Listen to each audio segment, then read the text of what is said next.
And we left off um, last week, not too long after the Festival of the Blazing Sun, which ended up being a huge dud. The wicker ball that they were going to light ablaze to celebrate the light, keeping the darkness at bay, was rained out, and there was a guard that laughed at the burgomaster's expense, and you saw him carted away by some other guards. So he's no doubt going to be dealing with a very displeased boss. And I think in the meantime, you guys, with a large portion of the crowd, headed over toward the inn for the night, as people were looking to get out of the rain. And let's actually see what things look like here at the Blue Water Inn. It's a busy night at the Blue Water Inn, so I want to turn on a bunch more tokens. And so while I do that, anybody have any ideas what areas they might like to tackle next out of the hanging threads? Do we want to kind of review what your hanging quests are, or That might be a good idea. yeah? For sure. I think there's a few things people want to do. So let me see. I have a rough list here, and it looks like one big turn of events rather that happened at the end of the last session was that the henchman for Lady Voctor, the man named Ernst Larnack, he had a delivery for you, and it was actually an invitation to join Strahd at his castle. So that was a pretty significant development right there. You have recovered the bones and made the church hallowed ground again, and so that thread is kind of closed. Anybody, if you can think of anything, don't be bashful to speak up and remind what threads we have open. Werewolves, missing kids, Henrik, the guy that left, Right. and killing the burgomaster. Killing the burgomaster. And if we do that, I might be switching characters. Yeah, we were discussing right before you arrived, Chris, that our other Chris was thinking about using his changeling to replace the burgomaster and then retiring the character so he could, in perpetuity, pull off this scam, and he would just make a new character to travel an adventure with us. That would be funny. Right? I mean, that's definitely something I don't think I've seen with a character before, so that would be a new one. There's somebody on our side, too. Right?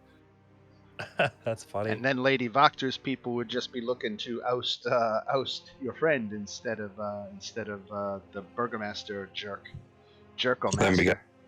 Then we got to kill and replace her too. Right. We can do that. So let's see. What other? I don't see.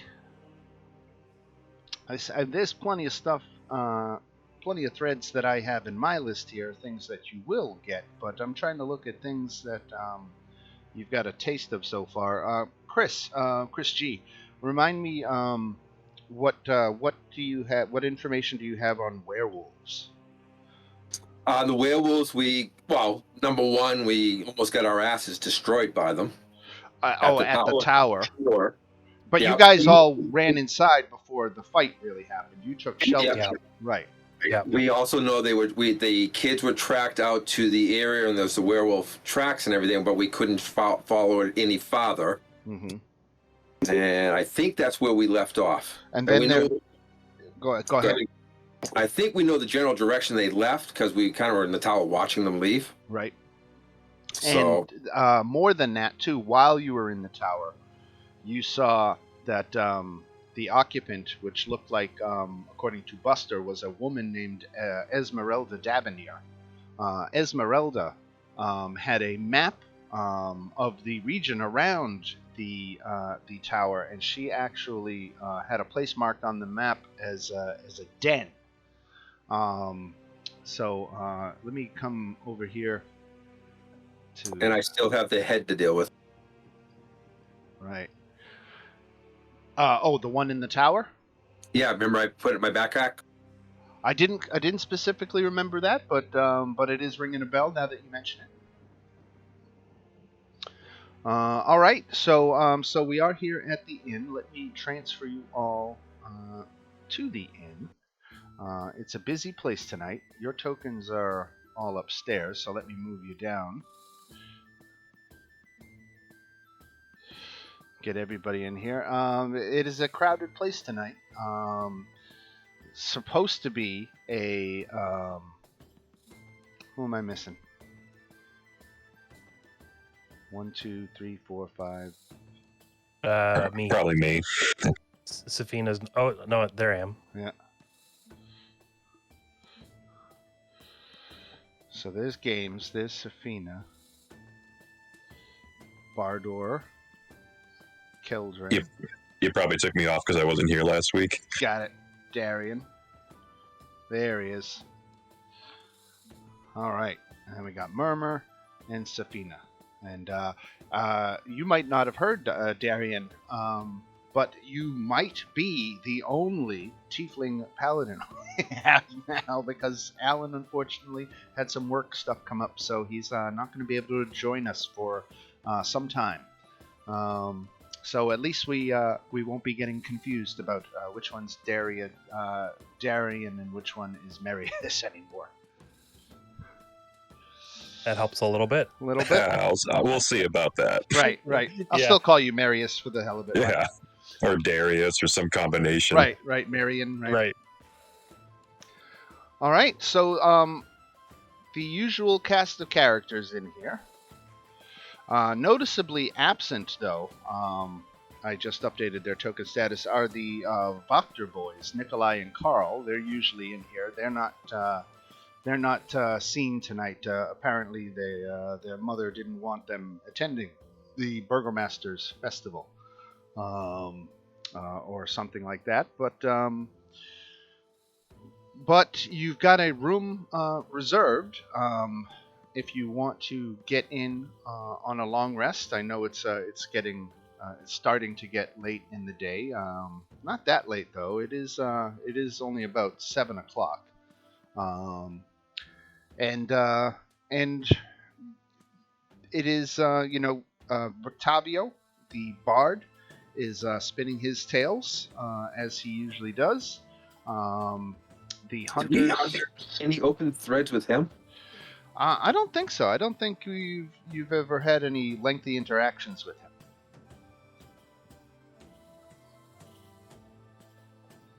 That's this fella here. He said he's like the bard, right? He is. Yes. Okay. And you've seen in Arisek's stockyard. It would be hard to miss because of it. But let me make sure I've given you the. Yes, Rectavio's Carnival wagon. So he's got this wagon, which is very easily identifiable by the fact that it has Rectavio's Carnival of Wonders painted on the side, and you've seen that, and it's got a back door which has chains on it. But that's just something you've seen over at the stockyard. Rectavio has been in town for several weeks, and he is also staying here at the Blue Water Inn. So he's made a semi-permanent home here, at least. Been here for over a month, where you guys I think are on day 6 of your adventures. Yep, day 6. Yeah, we've done a lot quick. Yeah.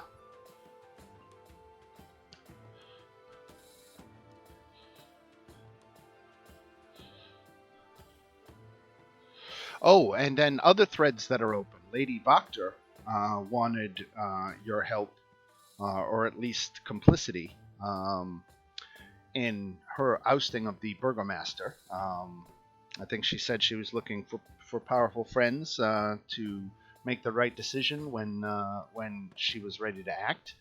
And on a more personal note, she showed you that her daughter was suffering a terrible curse at the hands of the burgomaster's son Victor. The poor girl now thinks she's a house cat, and has for some months now. And Lady Voctor has tried everything she could, all the best healers and all that, but was not able to find anything sufficient to heal her daughter. That's the thread we have, because we have those scrolls now. You do. You did find 3 scrolls of greater restoration, right? And that might be just what the doctor ordered for poor Stella. If we go to do that, can we stop and pick up some catnip first so we can give her some catnip before we fix her? Sure. That's wrong. That's just wrong. Oh wait, you said catnip. I thought you said I was thinking cat food. It's still not any better. So, do you think you want to go now? Do you want to, or do you want to wait for daylight to come to pay her? I mean, it's 7 o'clock. We're gonna burn another hour or 2 before we take our long rest. Let's get it out of the way. Sure, why not? Do you guys agree with that? I'm down. Yep, works for me. I'm good. All right, so you go up. My wife just walked in and handed me a bag of catnip.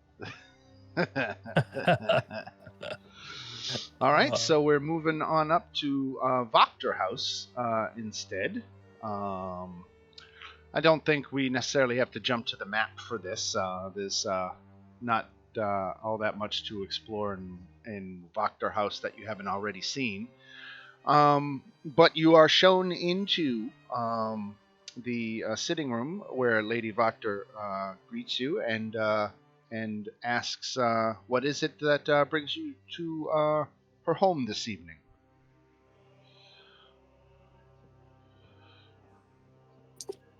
To fulfill one of the things we promised. Which would be? Your daughter. You have a cure. We hope. Please let us not tarry.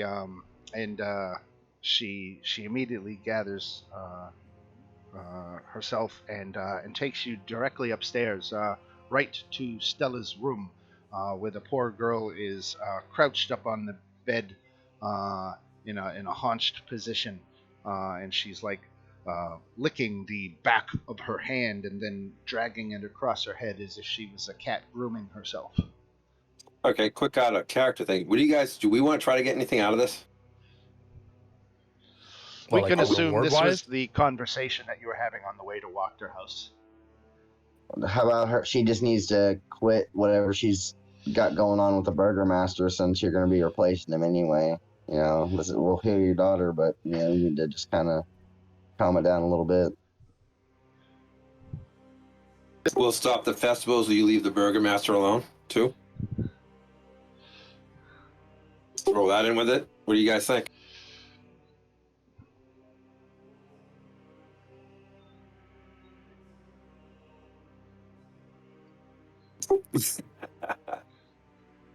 All right, so anyone else got another idea? I mean, I think that's the best we can get right now. We're gonna float that by her, Dan. Clarify it for me. What are you floating by her? We're gonna tell. We will take care of your daughter, but we want you to leave the burgomaster alone, and we'll stop these stupid festivals and crap.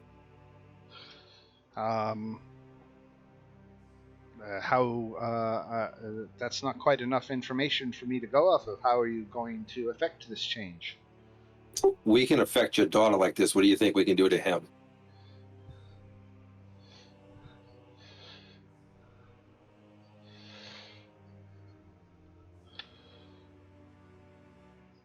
kind of see my character just kind of look back at everybody quietly and kind of like take a look at that litter box. It's awful.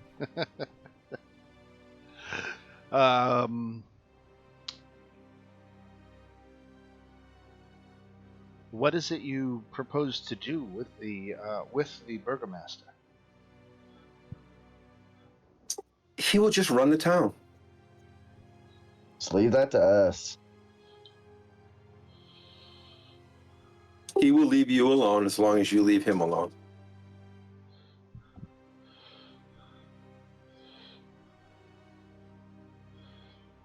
The festivals are not my only problem with this man, you understand. Like,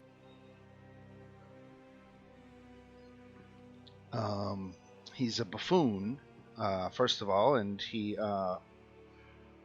is earning profits that should rightfully belong to my family.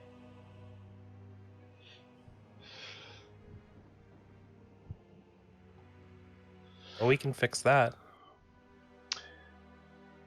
I need, you see, it was my intention to replace the burgomaster myself, not simply deal with the problems that he represented.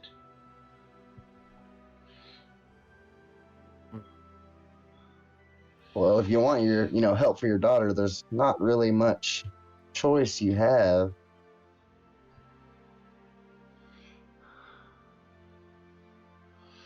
Very well, I agree to your terms. I will not launch any kind of offensive against the burgomaster as long as the festivals stop immediately. okay. Whereas Scroll can handle it from here.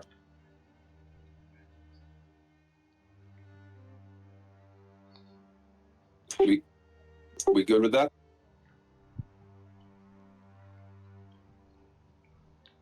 Sounds good. Think it sounds good. Sounds All right. good. That sounds like a plan. Okay, so you got a scroll of greater restoration. Excuse me. A scroll of greater restoration, and I don't know the rules on scrolls right off the top of my head. Is there any kind of check for casting a spell that you normally couldn't? Does anyone know scroll rules? I'll read it then because I'm a cleric. It's just that would probably be better, wouldn't it? I think as long as it's something that you would be able to cast, even if you don't have the spell, it's basically automatic. But if it's not something, I think there is a check.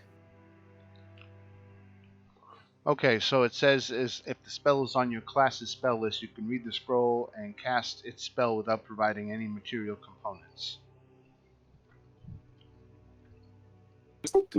Doesn't sound like it requires any kind of check. So it works. It succeeds in curing Stellar of her madness.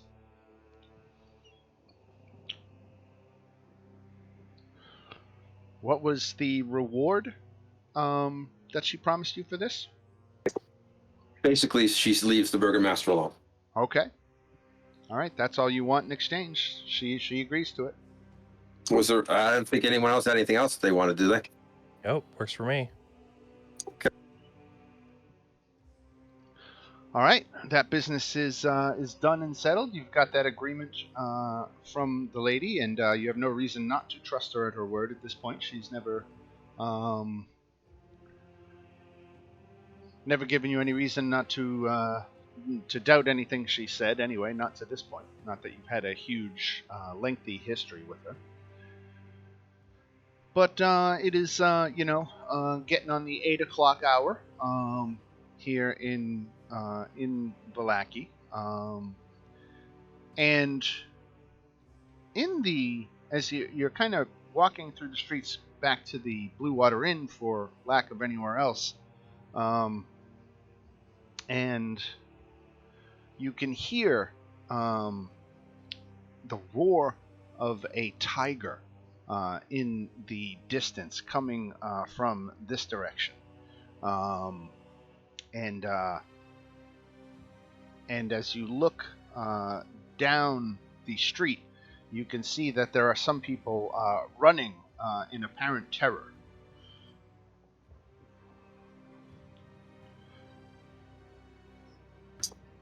No rest for the weary. Right. I guess we should head that way. Let's go.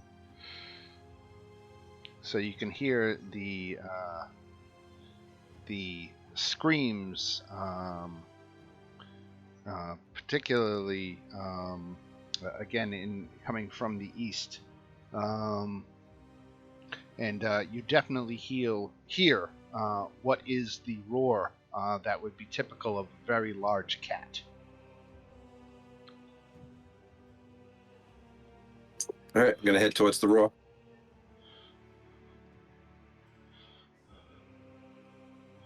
Yeah.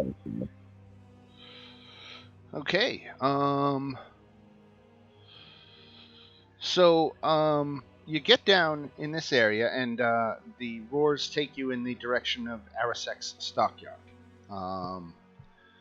And you can see the back end of Rectavio's Carnival wagon has been smashed open. Inside, you can see a big like training doll in the shape of a humanoid, dressed in Vistani clothing, a pile of hay and a bowl of water.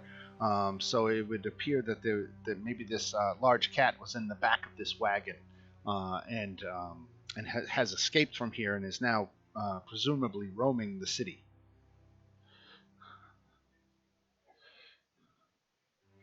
Anyone have any tracking ability? Did we take a short rest on the last game? A short Before we- rest, yes, I think we did. Okay. Well, I can kind of just wild shape into a hawk and kind of get a view of everything and see if I can, spot it. Yeah, thanks for reminding me. I'll send my owl out too. Okay.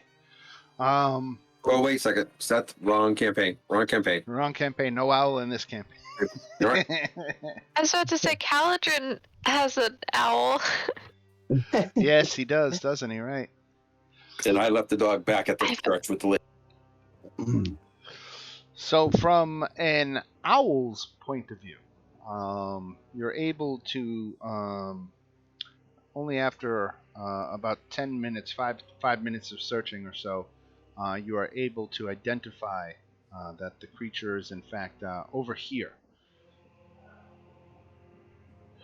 Now, as you are walking up the street, you can see Rectavio now running down the boulevard, and he's trying to. You can see he's trying to reassure terrorized villagers that he's fine. He won't harm anyone. Please don't panic. And he looks to you in the street and asks you if you've seen or know where his beloved pet is.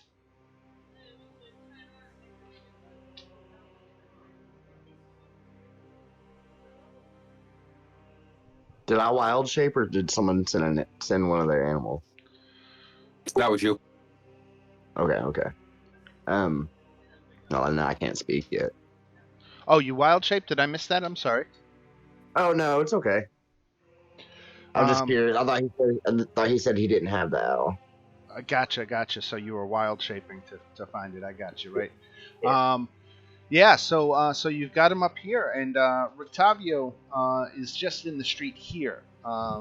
The cat hasn't roared in the past few moments. You can see he's kind of on a lonely stretch of road that is a little less populated back there. So he's got nobody around him right now. And Rectavio is asking, please, which way is he?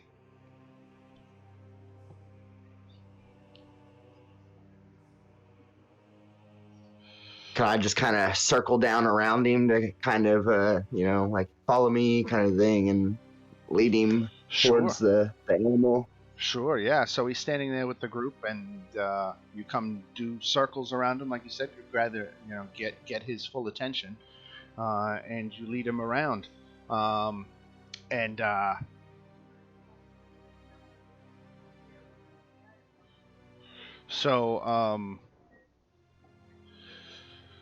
so Rectavio says, please keep the tiger here. Let me go get my wagon and get him loaded back up before anything else happens.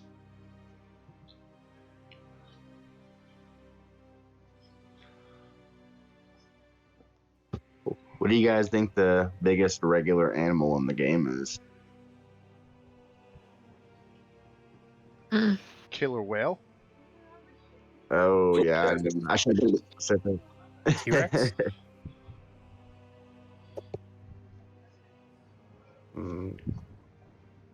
Yeah, but if you shapeshift into another animal, isn't he gonna kind of like want to I fight? would say land animal, probably a moose or a bear. Yeah, or that polar bear I was changing into last week. I think they're the biggest ones of them all. But yeah, like I don't know if it would try to attack, and I don't want to have to like hurt it or something. I guess I can kind of just keep its attention, on me, but stay high enough to where it's not going to eat me. Right. If it does decide to go off anywhere until it gets back. So Rectavio has asked the group if you would stay with the tiger while he leaves and gets his wagon. Need to know what you all think about that proposal. Anyone can handle the wagon, because I think it'd be better if we go get the wagon and he stays with his tiger. Because if we stay here and the tiger acts up, we're going to kill it.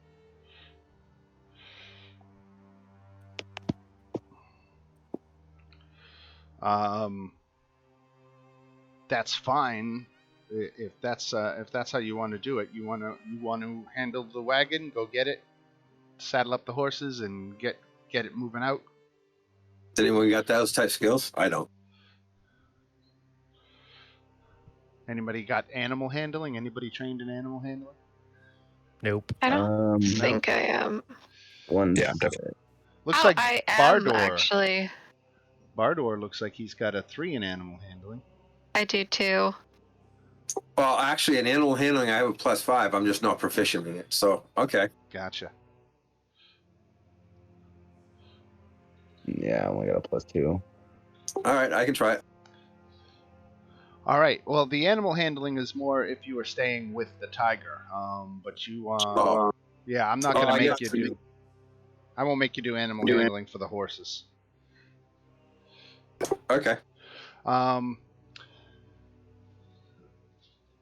So, the party leaves, goes to Arasek Stockyard, gets the wagon together, takes 5 minutes, gets back up the street, and as you're pulling up, you can see now that Izek has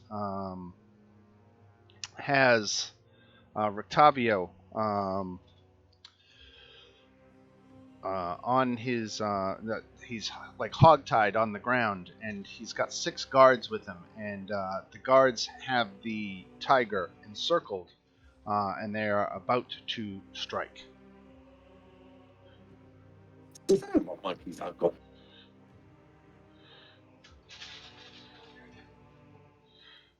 Who is it? Who has him hogtied? There is a henchman of the burgomaster who is got this like demon arm thing going on. Man, has he seen me yet? No, he's occupied with Rectavio and the cat right now. I'm going to take a round. I'm going to switch out clothing, and I'm going to shapeshift into the burgomaster. And where did you get this burgomaster clothing? It's just regular street clothing for now, because that's all I have on me. Okay. But going up there in my chainmail would be kind of... Yeah, the burgomaster typically is seen wearing a big breastplate over his fine attire. So a convincing look would have his breastplate and find attire. I don't think you have either. Anyone got illusion?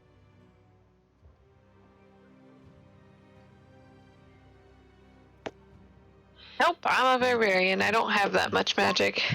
Best I can do is charm him, but I don't know if we want to do that. I was trying to do this without killing.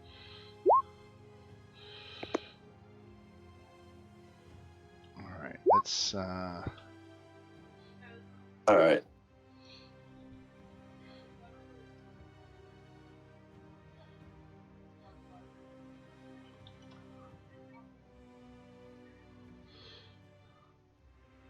Okay, so I'm just getting a blank battle map ready to show us this this situation here. So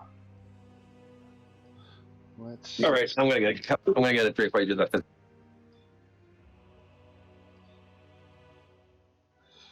Can I come out of my hawk form as soon as we?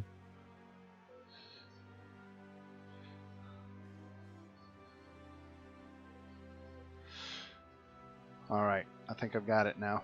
We'll put you guys down here. We'll put them all up here. And I am going to switch you to the random battle map. And you can see the situation there is Izek in the front, supervising 6 town guards, a big-ass saber-toothed tiger.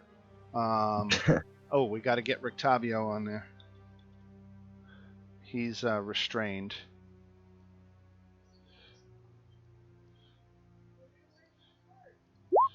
All right, and so this is the situation before you.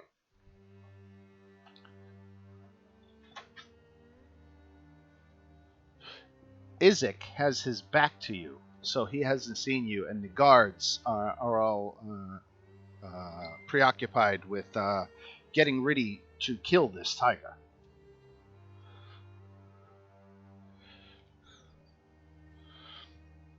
Breathing. I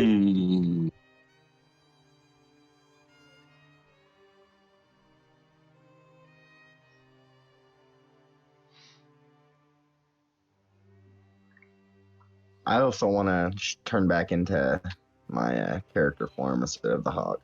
Okay, all right. So Games is back amongst the party.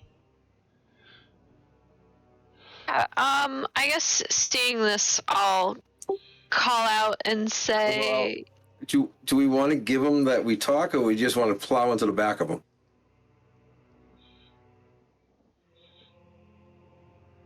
I don't know. Were you gonna shapeshift and try to talk to him? Try to get them. No, I don't have enough the outfit enough to do it. Oh, okay. That would not be just a common thing on the street that you're trying to convince someone that knows someone. I mean, because I'm contemplating just firing off guided bolts right at 3rd level right into his back. yeah, but the problem is if we do that, then we have to deal with, the burgomaster being pissed at us for killing his right-hand man, and then the guards will be after us. No, well, we literally would have to. We're taking out the burgomaster anyways. We just made the deal with the other lady. You could just kill everybody, and then there'll be no witnesses. Exactly. There's always that's a good one. I like that. Because it's either, well, I mean, we can talk our way out of this, but maybe. Yeah. Just seems like a bit of an escalation. Can I do a there's can I see how likely let us talk them out of it? Is there a way to, like, an insight or something? Well, Izek is the one calling the shots. Okay. So you might be able. I mean, you don't know how reasonable he will be. Okay, so if we're gonna change if we're gonna switch out the burgomaster, I guess I could just charm him unless we just wanted to slaughter him or slaughter them all. Depends what you guys want to do. Well, we haven't done that yet. Chance that's not gonna work too. Guys, do you want to just try to talk him out of it then? I think that's the better play right now. I mean, if we're going to take out the Burgomaster later, we don't want to like tip our hands too early, make it harder for ourselves. Okay.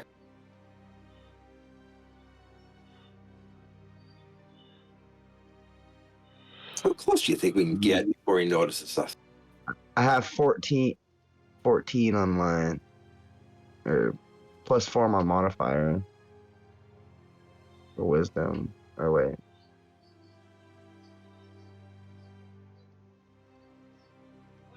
that's right. If the spell calls for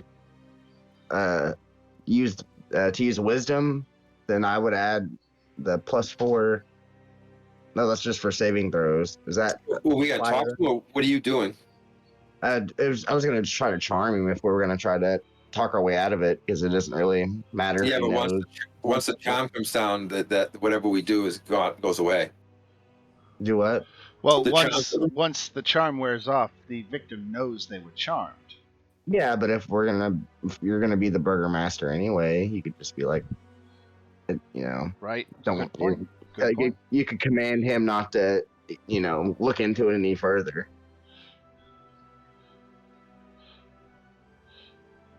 Curiosity, how long does charm last? Let's see. 1 hour. Could do a lot in an hour.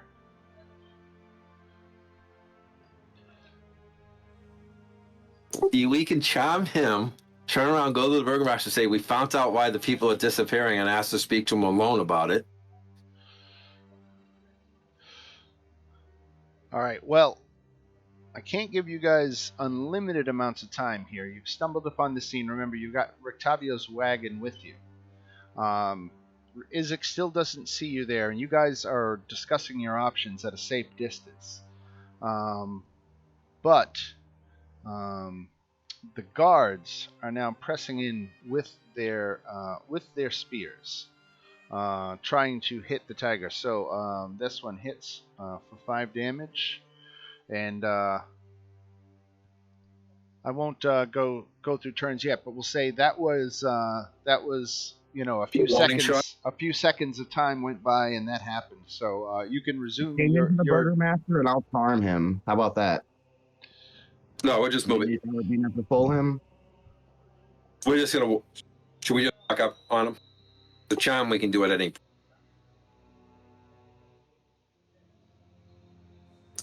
Then we're just gonna move forward and try to talk to him. All right. Then roll for initiative, and you guys will have a surprise round.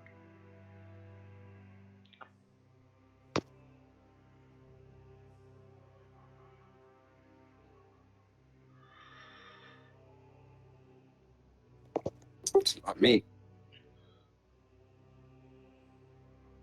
Oh, geez. That never happens.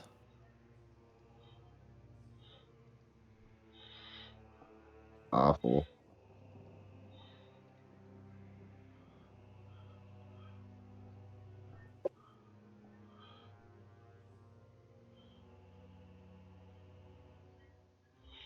Remember, your first one was 20, right?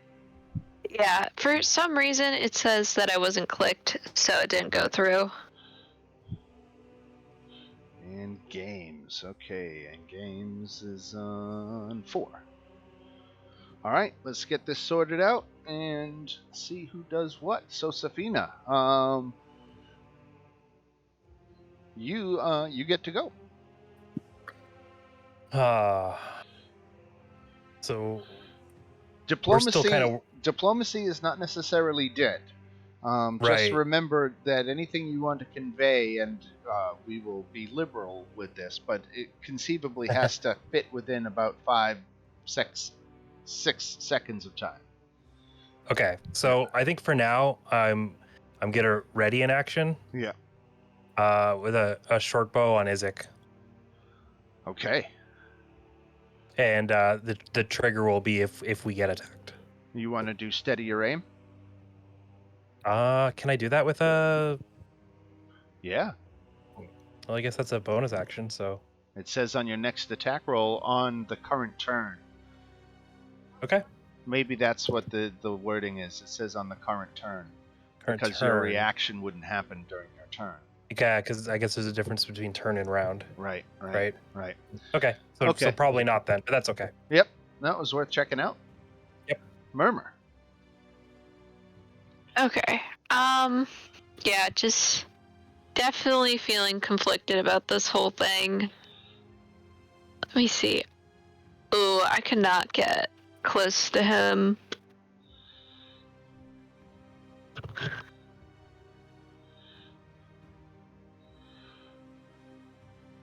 Pretty far away. So I don't know. Should I use my crossbow and just take a shot at him as like a leave him alone sort of situation at Isaac? Or should I just run up and maybe try to talk him out of it? It would definitely draw their attention away from the current situation. Alright, I'll go up to there because that's like 25. And then I'm going to take a shot at Isaac. Like me. Okay, I don't think that hits Mr. Isaac. Nope.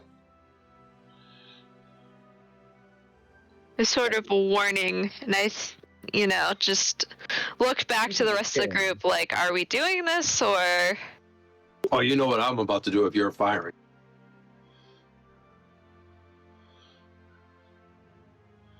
Alright, that guard got his attack for 5 in, and the kitty gets to reply. Getting a little bit of lag here with the API. I'm going to restart it. Alright, so in the meantime, Mr. Saber-Toothed Tiger is going to attack the last perceived source of damage. So he steps forward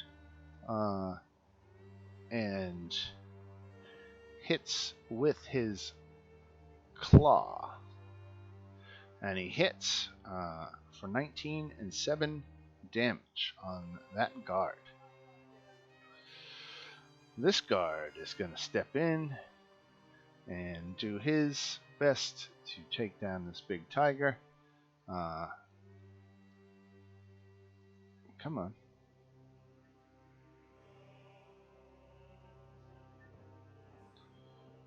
Fucking thing. Okay, thank you. Alright, so 17 hits for 2 damage.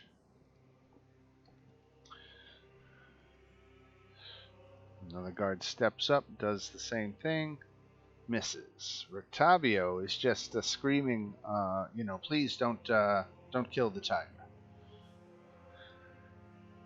Darian. Okay. Let's see. All right, I'm gonna run to right there. And as I'm running up, I'm just gonna say, Isaac, keep your men back. We'll handle this. We have it under control. Just get you and your men back.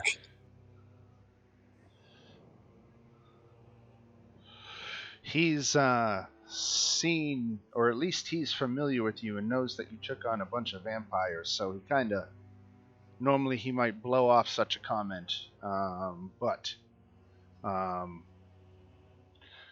after seeing one of his men take a serious claw attack, make a persuasion check. We'll see if he's feeling amenable.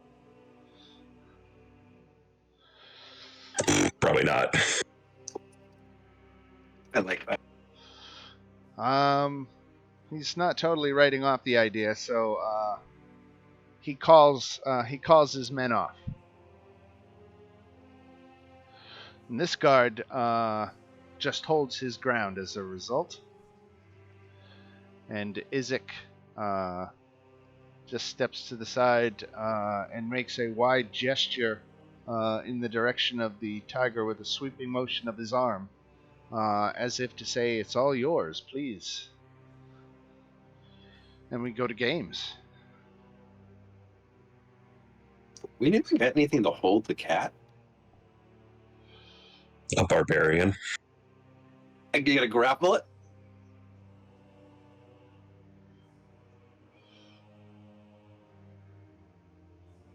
Actually, that's not a bad idea, is it? Feel like I'm wrestling a looking- cat, murmur? Fix a beast bond real quick. Sorry. A beast bond? Yeah, and I have to touch it. Never mind. And it has to be friendly to me or charmed by me. It's to establish a telepathic link. I was gonna try to get it to just come over here where we're at, but I can't touch it. So,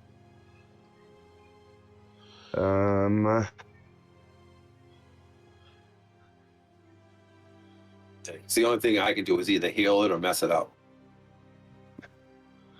let's see.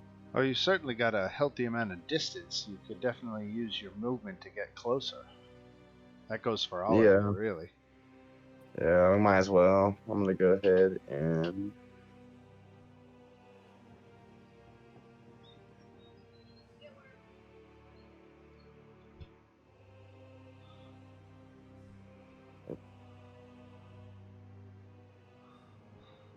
Sorry. Shoot. Telling me 30.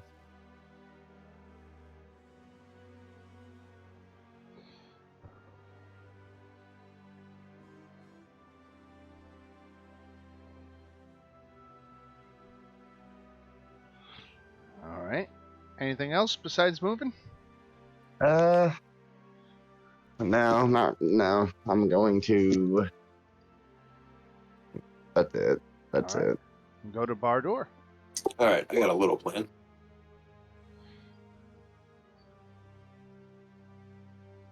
I can still dash and then do a bonus action, right? Yes.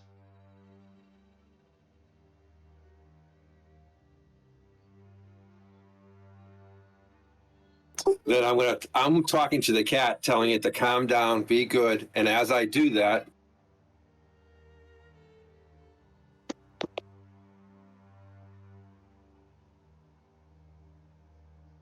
I use a little healing to persuade it. You heal the cat. Yes. Trying to get it to calm down.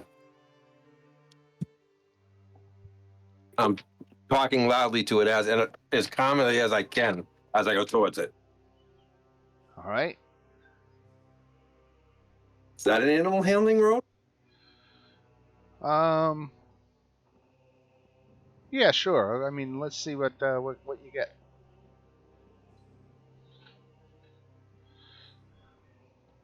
Ooh, okay.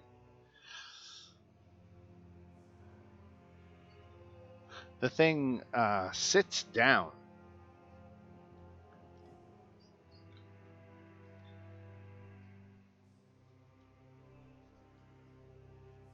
And that's pretty much all I can do. I used everything I had.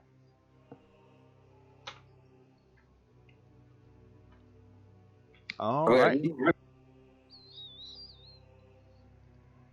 And then we're at Safina. I'm kind of doing the same thing. I just want to see how this plays out. I'm ready to go when it's time. Very good. You too, Murmur? Yep. I got the feeling people didn't want to slaughter them yet, so.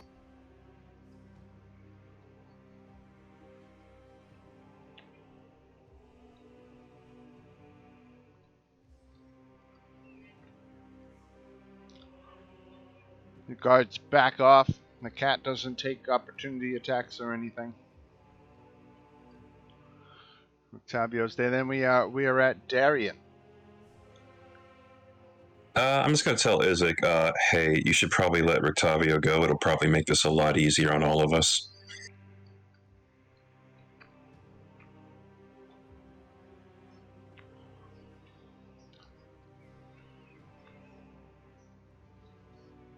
Okay, let's get out of combat. You know, we'll stay here because it's an accurate representation of how everyone's spread out. But I'll clear combat. So, Isaac says someone brought a dangerous animal into our town. Surely it deserves punishment or reprimand of some sort. Then reprimand him, and we'll take it from Surely here. the man didn't bring the beast upon the town and, release it, knowing this would happen. It was seemed like a simple accident. What you call an accident, I call negligence. Yeah, you got me there. The punishment for such a crime might be typically 150 gold pieces. If if you were to have that fine ready, perhaps we could consider it the issue discharged. Ask him how much money he has, the one that's hogtied. Let's ask him how much he has. Because, it's his tiger and, all that. Let me see if I can find out precisely that question, because I'm pretty sure I remember reading it in a specific place, so let me just go to that place. And as this is going on, Dan, I move over to the cat and stop petting it.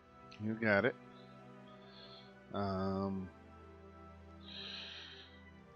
It's got to be here.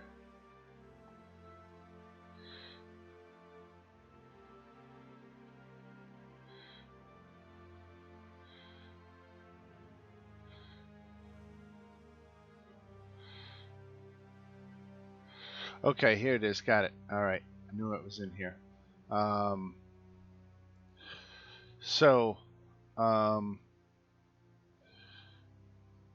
He says the payment is 150 gold. Then Rectavio has it and will gladly pay it now and just scoop up his tiger back into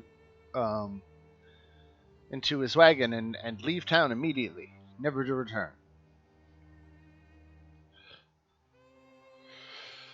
So Rectavio actually is untied, and he goes to his wagon back here, and he actually lifts up the front seat of the wagon and reveals a secret compartment.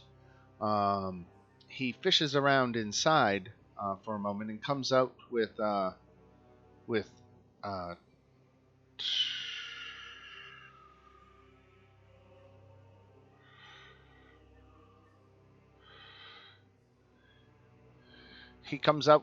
two gemstones, and he says these are worth 100 gold each easily, and he vouches for their authenticity, and he takes them back to Isaac, who ponders it for a moment, and then eventually does let him go.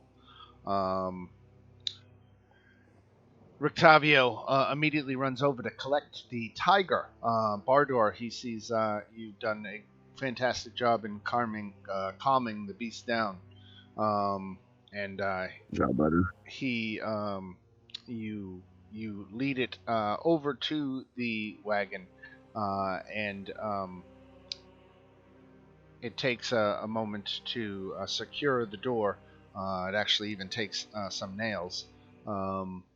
But the back door is secured, and Rectavio is leaving town, and he's going west, out of town toward the western end of the valley. And he thanks you very much for helping him, and for helping save the life of his tiger friend. And with that, I think we can jump back to the Valaki map. Isaac gives you kind of a dirtbag wink, a cocky kind of nice doing business with you kind of look. Gotcha. And he takes his guards and leaves the area.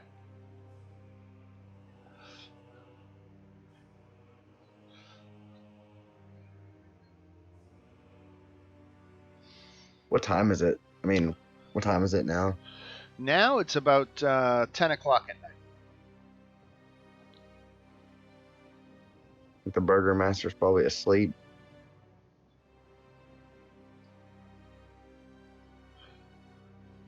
But then we'd have to go bury him somewhere. Feed him to his dogs. I don't know, that was dark. Well, they wouldn't eat the bones, though, and stuff. But not that that matters.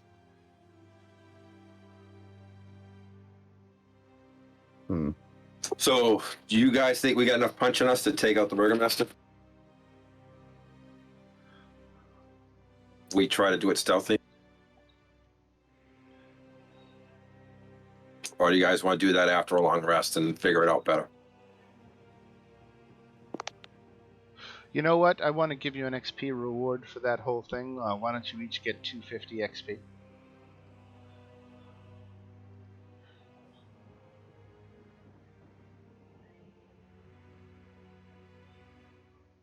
Okay.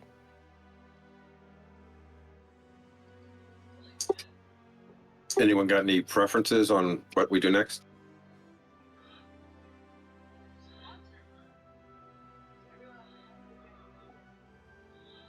Wait, so that put you said so 250. last week. So the last where should that put us at? Yeah, what is the XP total everybody's got? 6750. That's what I got too. Okay, just making sure.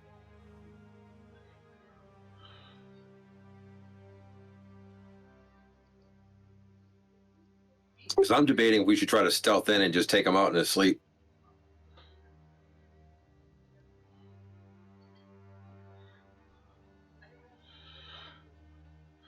Well, you think what? So what exactly would that involve?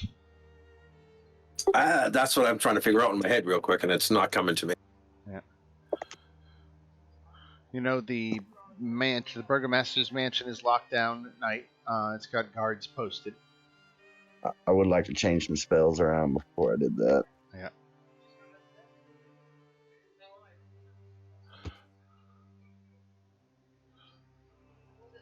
All right. And we don't have to. We have to do it soon, but I don't have to do it right away because I mean. But. So you guys want to get a long rest in? Sounds Yeah, it's like about it. that time, right? Yeah, it is. Yeah. All right, so we'll advance the clock 8 hours. Everybody gets the benefit of the long rest. I know that might involve even some character choices, or that stuff might already all be done, and I'm not sure. But everybody, just give a holler when you're ready. I had mine all pre-done. I just had I checked off what I couldn't use yet. All right. I don't know about other people.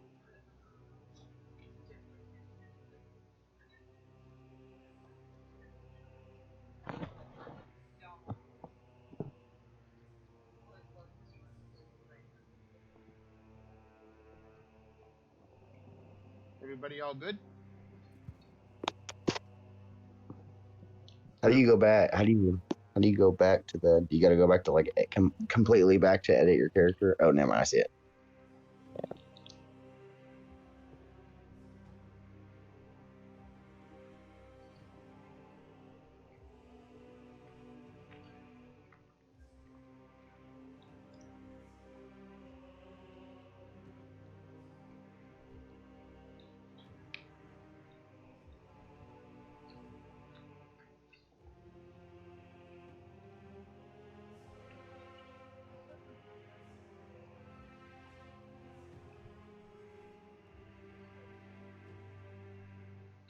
We all good?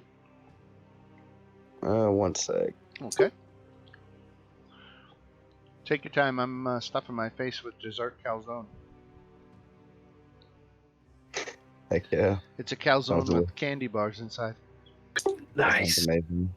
I used to, or at least there used to be a place that made wood fire pizza like Naples style, and they literally had a Nutella pizza, and they called it like their dessert pizza. Mm-hmm. Amazing.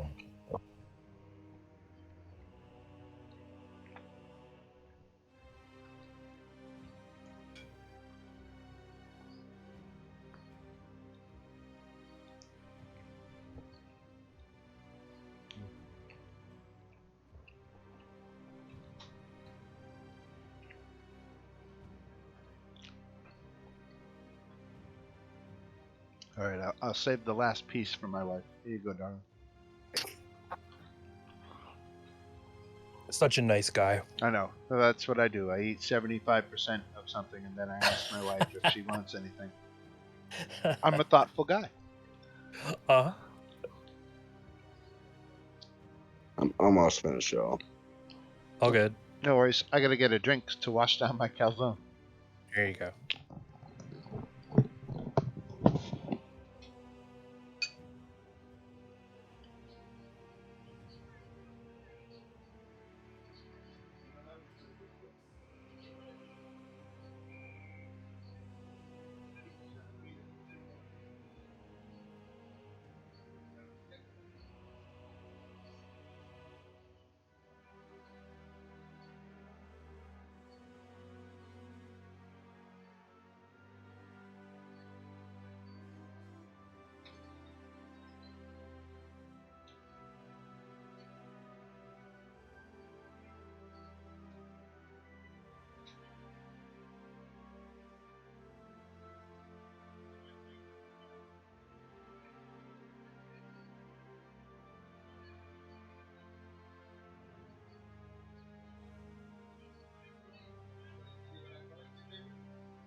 What's a good feat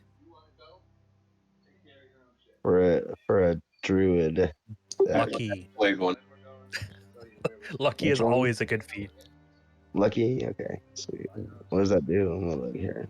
Lets you re-roll failed d20 rolls, basically. Oh, okay. Up to 3 per long rest or something like that. It is pretty neat. Yeah. It's kind of overpowered, and I feel bad for DMs when something cool happens and they're like, "No, re-roll." So you have to roll a d20 to use it? Well, it's like if you fail an attack, you can be like, "Oh, I'm gonna re-roll it."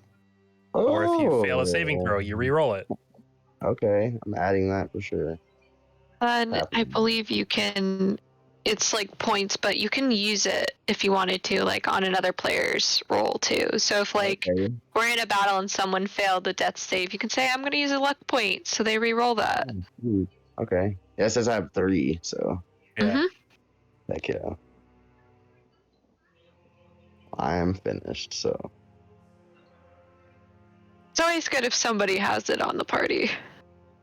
There's somebody else that has it too, right?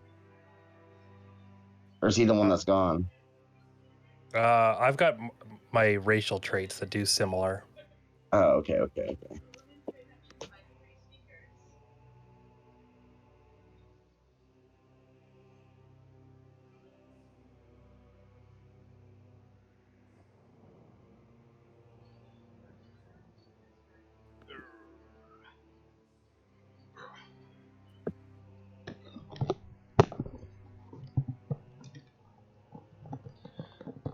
All right, I am back.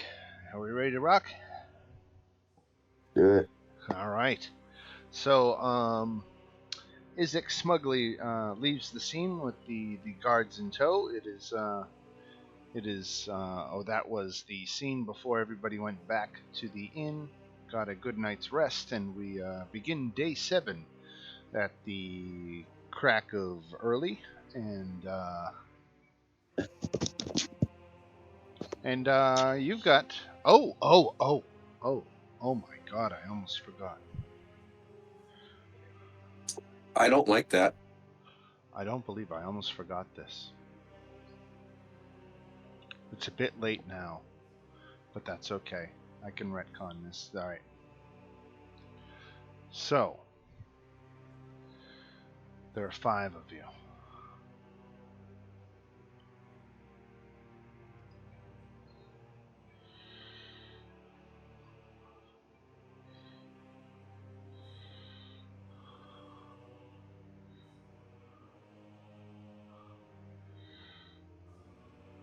Darian,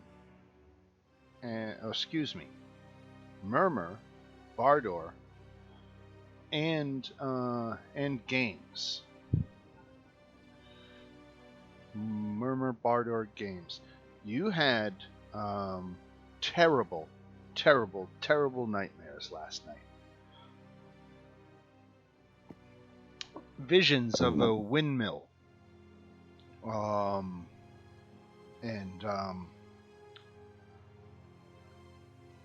of the hags, and the hags, three of them, just laughing and cackling.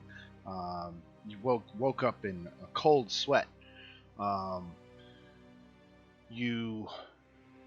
I won't enforce it now because I did forget before I told you to go ahead and apply it all. But technically, you should not have gotten any benefit from this long rest. Additionally, the three of you,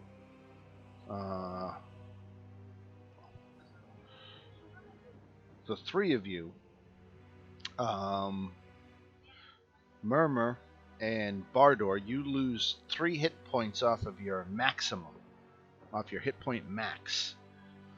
In games, you take 2 off of your hit point max. The dreams, nightmares, made your rest completely unrestful. You should not have regained any hit points. You should not have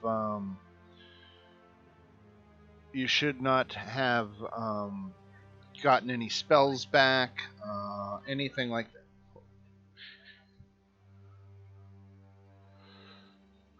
Do you want me to take down the 4 spells I got back? No, I'll let it go for now. We'll say after the first night like this, all you do is you lose the hit points. How do I? Because how do I take that off? you've already applied it all to your character, so I won't sweat it. That was my mistake in telling you could long rest before I remembered it. So, but the hit points, I can apply that now, and that will be going forward. How do I do that? How do I take that off? Um, Oh, there it goes. Yeah, I think there's on Beyond 20. I think there's mechanics for it. I think. There we go.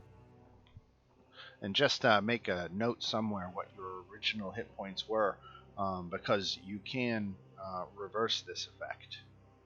Well, it's not that was weird. Well, Oh, yeah.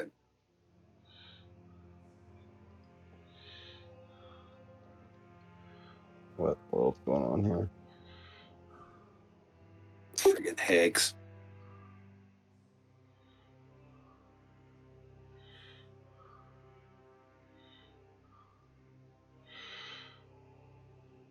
There we go. Dan, Yes. being a cleric, knowing that I can, would I know what happened to me? I don't think. A curse, if I think. That's what I'm thinking myself. No, I don't think. This is pretty specific. Fey. These are Fey creatures. I don't think anything about your cleric training would necessarily have versed you for any of this. Okay. I would say an arcanist of some kind might have some kind of knowledge, but just because they tend to be, well, not that clerics aren't scholarly either, but that's true. But yes, so not a very restful night, and it was visions of the hags and the windmill that invaded your dreams.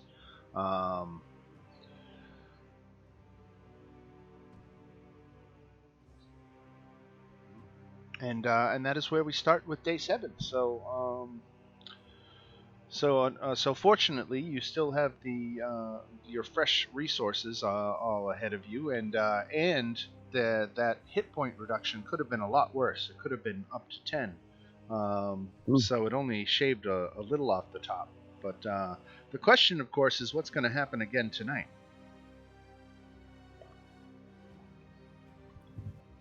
I wake up. I tell everyone what happened that we're seeing and stuff. I had the same dream. I can't usually remember, but I did last night. And if it's all with the hags, it sounds like we have to go hag hunting. Yeah, that's kind of what I was thinking. Is that something that's going to end it? Is that they kind of, messing with us here? Well, that would be my character, his thought. If something's attacking me, go get it. I mean, if we all dreamt of the windmill, and, that's where we fought them. Yeah. It's gone now, so where would we find them? Wild guess. The windmill. How close would they have to be? Can anyone detect? Because how close would they have to do that to us? I can detect magic. It wouldn't. I don't think the magic would. The hags. I get nothing. Yeah.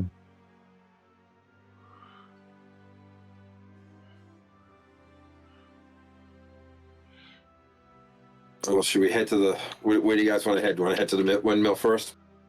Yeah. See if we can get some clues.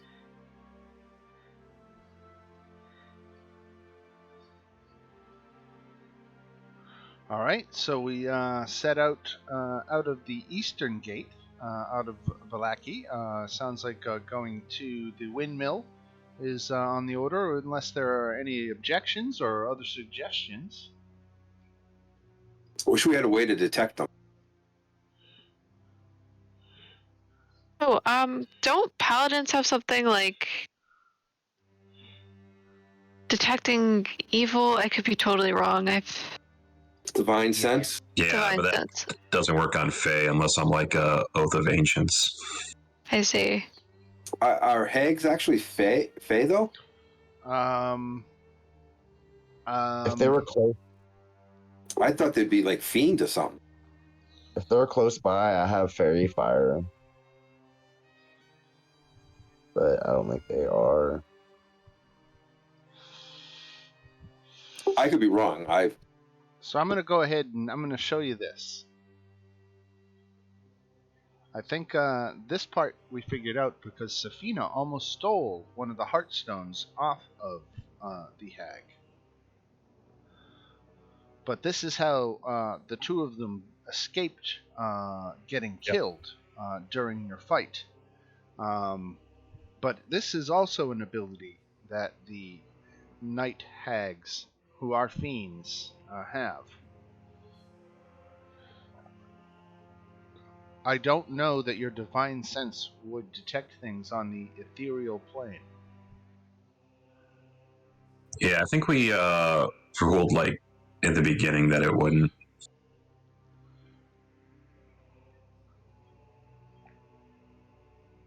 Because I kind of remember us fighting like a ghost or a wraith early on. Right.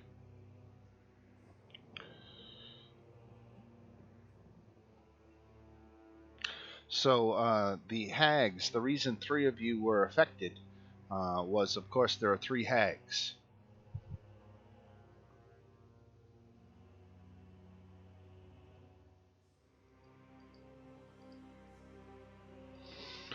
So even killing them won't remove it, will it? Nope.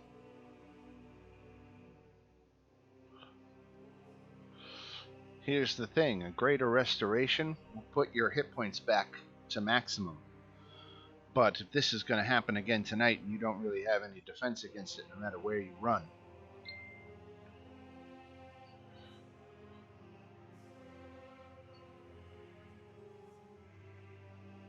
Did you guys meet like a sage or anything like that from around these parts? That would probably be a good thing to ask. Or like a priest or something.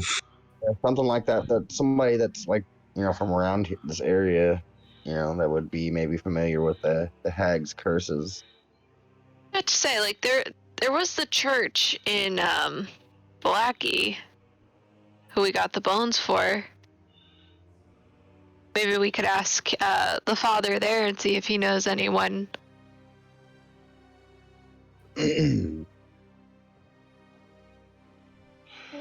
Okay, so as you come around the turn here, you can see not too far off the road on a rocky outcropping that there are. Let me see what it said. 1d4, right? Right. Okay, so there was a single, mountain man, wild folk, who is very clumsily trying to stealth. He's ducking behind a rock, but doesn't realize that his entire ass end is completely exposed, so he's plainly visible.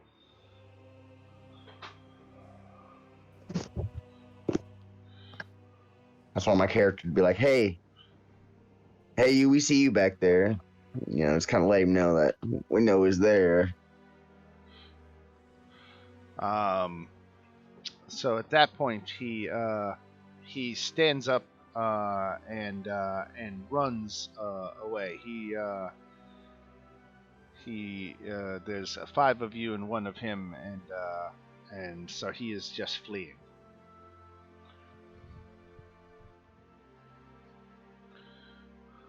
Yeah, you better run, buddy. Do you want to give chase and chase him down?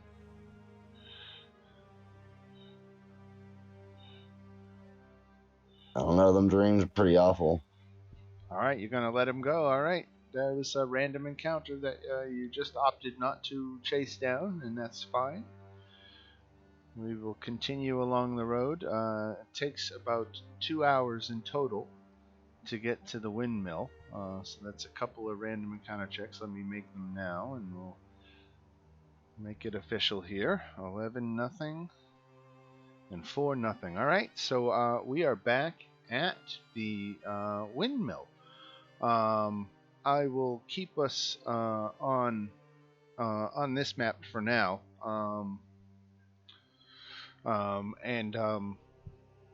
As you approach the windmill, you can see the smoldering remains of the windmill. There's no sign of the hags themselves, but there is a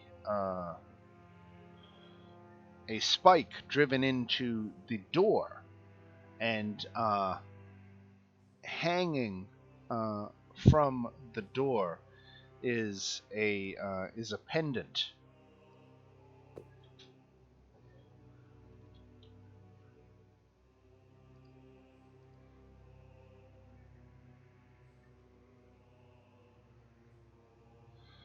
Okay, I just want to read this real quick before I So,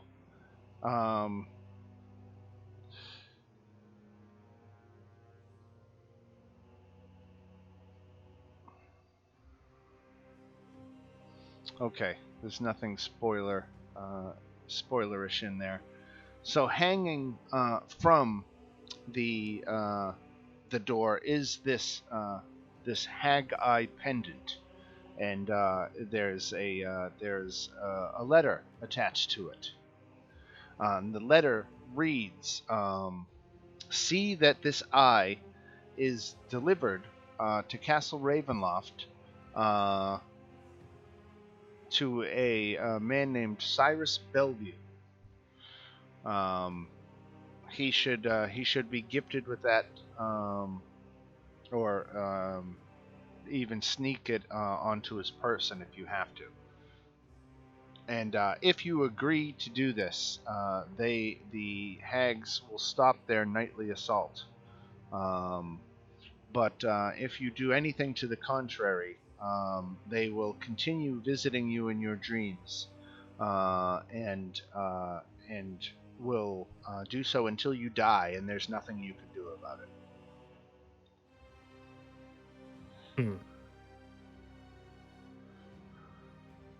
Well, we can do it for 2 of us, but one of us is going to have fun.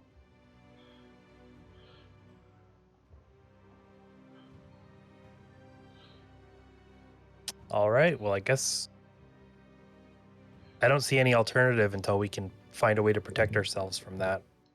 Yeah, because we can Yeah. only fix 2 right now. And then that's just temporary. And could there be is there a chance that it could be, other people it happens to, or just the same people every night? Well, right now we're basically cursed, whatever this is. But I wonder if we remove it, if they could be allowed to do it again. I randomly determined, because there's 3 hags, so they could only do it to 3 of you. Okay. I randomly determined that, and I think I'm inclined to make it random every time.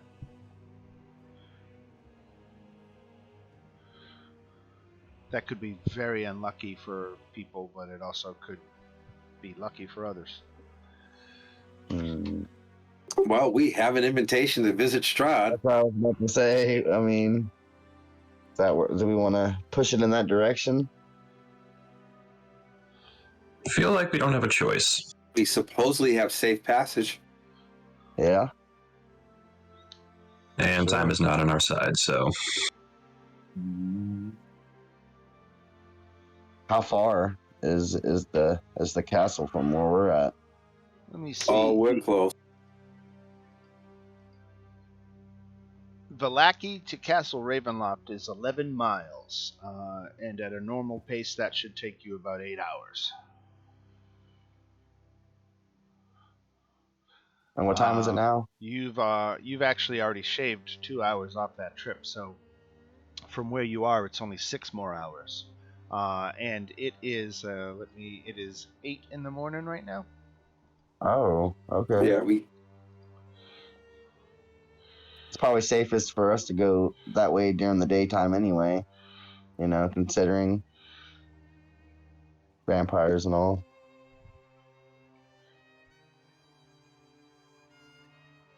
Now, who is it that we have to give this to?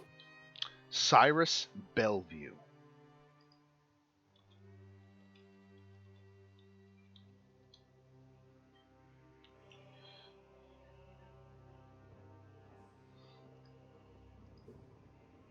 I guess Because that dream was it was something terrible. I don't want to go through that again. Yeah, I hate to do anything for them, but I don't see we have a choice. yeah, because we've got no way to track them right now. Right. No idea where they are. This Yeah, was my big revelation about the Night Hags and where their power was. Their power is not in combat. Their power is all about going to the ethereal plane, which basically makes them immune from any kind of direct assault, and then slowly killing their targets at night while they can't do anything about it. Yep, sounds right. Makes sense. Unless you find a way for someone to go ethereal. Yeah. Then you could fight them on their home plane and you could take away that advantage, but We'd have to get more than one of us there.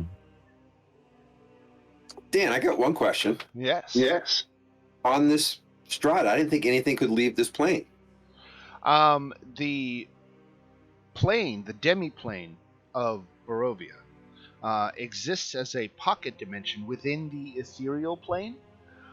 So you can travel to the border ethereal, but no further. Only the border ethereal, and then if you try to even go into the deep ethereal, you are blocked. Okay. I know my planar mechanics. I've been doing this for 30 years.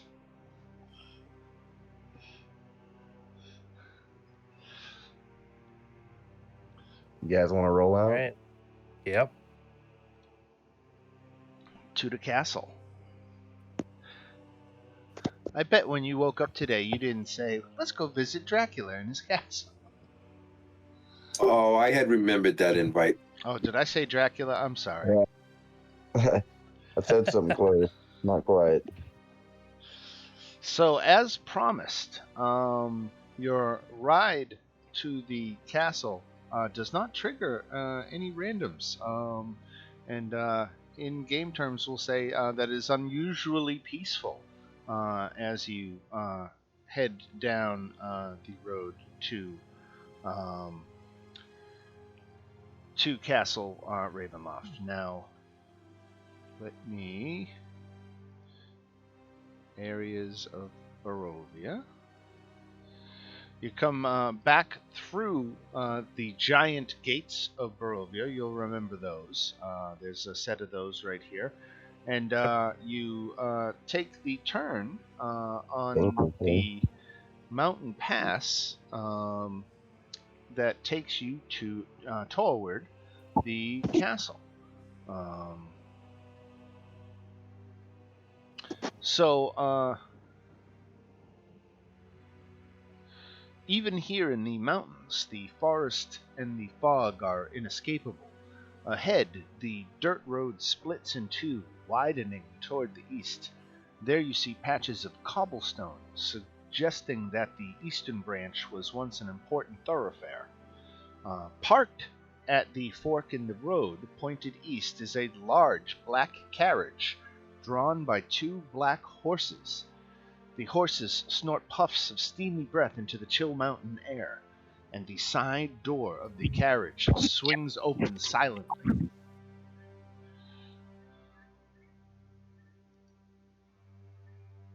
I guess we're getting there a little quicker. Yeah. Do they know we're coming, apparently. Well, he gave us that message to we would have safe passage, so.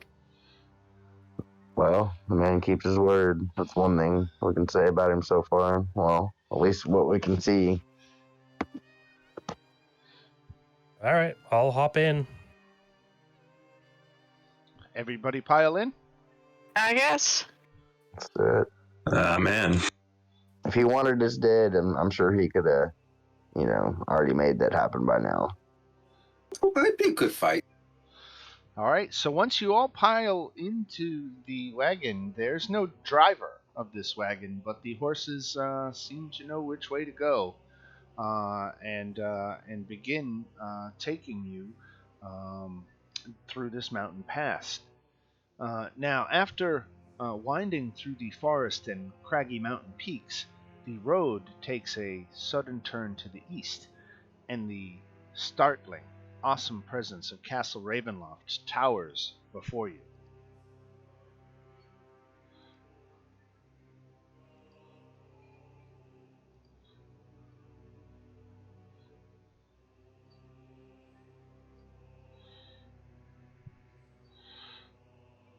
Okay, I was just making sure there weren't any other handouts for you there.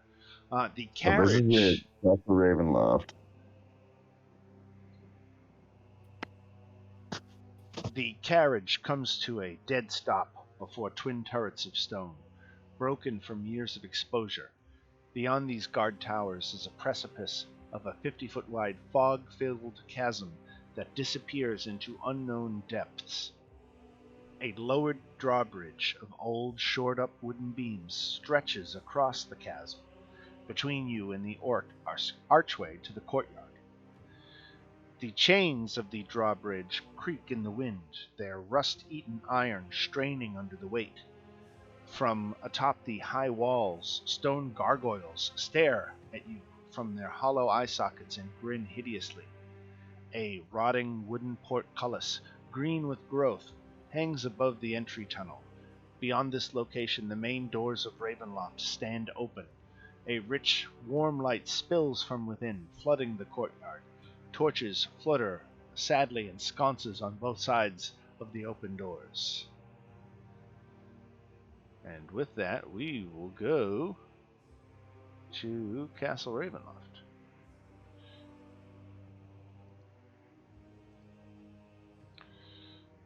You didn't know you were going to Castle Ravenloft when you woke up today, did you? Uh-uh. I don't plan anything. This group goes everywhere. Definitely Yeah. not. I mean, look how fast we ended up down with that tree.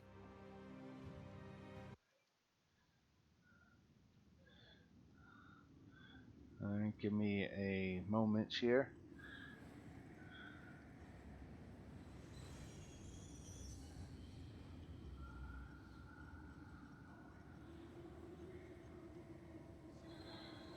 All right. Let's go characters. Dropping games. Bardor. Keldrin isn't with us. Darian. Murmur. And Sapina. Oh, before we go in, who's got the best skills at sliding something into someone's pocket? Sleight of hand? Definitely not me. Yeah. Mm. I mean, mine's probably the best, but I'm not proficient in it. I've got a 0.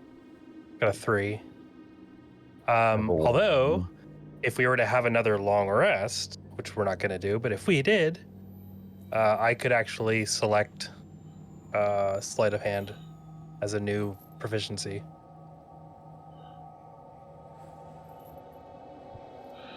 So that handout I just showed you, map 1, shows you the inner keep that lies inside the walls of Ravenloft. You can see, again, this door right in the middle on your map is actually recessed into the building that far. And pictured above that door is the stained glass sun. You see that? Yep. Except in reality, that window is all smashed out. It is not intact as it is depicted in the handout. You'll also notice far to the right, there is another door on your map that would be appearing right about here if you see my pings. Yeah, he would smash that out. That's the Morning Lord symbol. Hey, Dan, how long did it take for the carriage to get here? Oh, that's a good question. Let me think. Probably another, we'll call it an hour. Would that qualify as a short rest? Sure would. I'm going to use that Whispers of the Dead ability then from my class. What's that do? It allows me to pick a skill or tool proficiency that I lack and gain it. Oh, nice. So previously I had acrobatics, and I'm going to turn that off, and I'm going to turn sleight of hand on. So now I'm proficient +6. And guess who's carrying the eye? Makes sense. So thick fog swirls in this courtyard. Sporadic flashes of lightning lance the weeping clouds overhead as thunder shakes the ground. Through the drizzle, you see torch flames fluttering on each side of the keep's main doors. Warm light spills out of the entrance, flooding the courtyard, and high above the entrance is a round window with shards of broken glass lodged in its iron frame. The walls that enclose the courtyard are 90 feet high, and the dark towers of the castle rise even higher.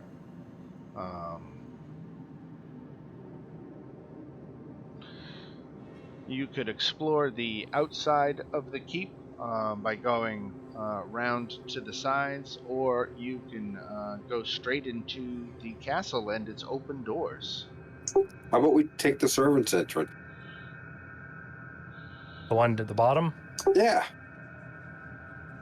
Just if we get caught, we'll just say we're looking for Cyrus.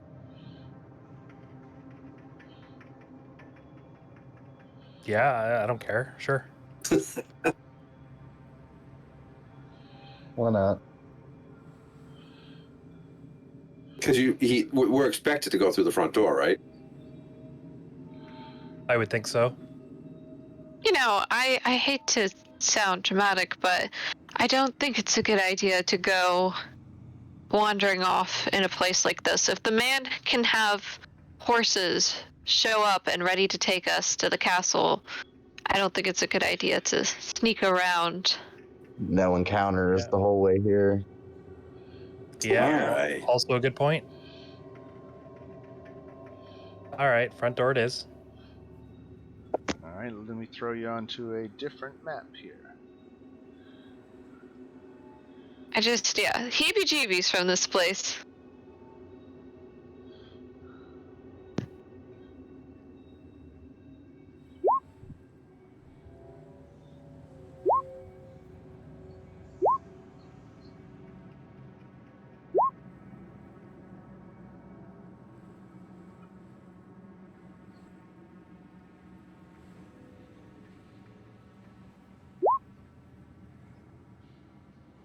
There we go, and that should be everybody.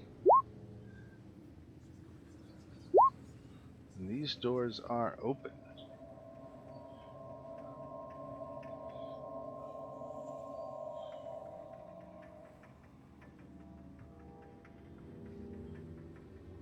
Do we want to just walk in, or do we want to try to sneak in? I'm sure they see, know exactly where we are and what's going on. So sneaking might be Yeah. pointless. Yeah. Or just aware. Just be aware. They go in kind of on guard. Yeah, but he might be powerful, but is he like all powerful? The ornate outer doors of the castle hang open, flanked by fluttering torches and iron sconces. 20 feet inside the castle is a second set of doors.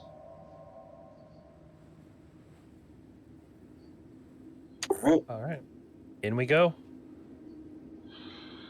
The doors in front of you suddenly swing open, revealing a grand hall filled with the sound of organ music.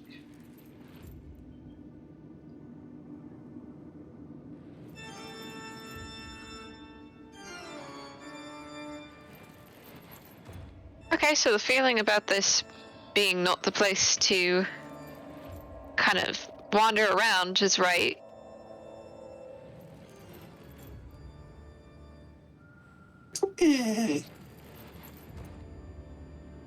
This man is this theatrical. I can only assume what's going to happen when we actually Yeah, I meet hear him. that. Cobwebs stretch between the columns that support the vaulted ceiling of a great dusty hall, dimly lit by sputtering torches and iron sconces. The torches cast odd shadows across the faces of 8 stone gargoyles squatting motionlessly on the rim of the domed ceiling. Cracked and faded ceiling frescoes are covered by decay. Double doors of bronze stand closed to the east. To the north, a wide staircase climbs into darkness, and a lit hallway to the south contains another set of bronze doors, through which you hear sad and majestic organ tones.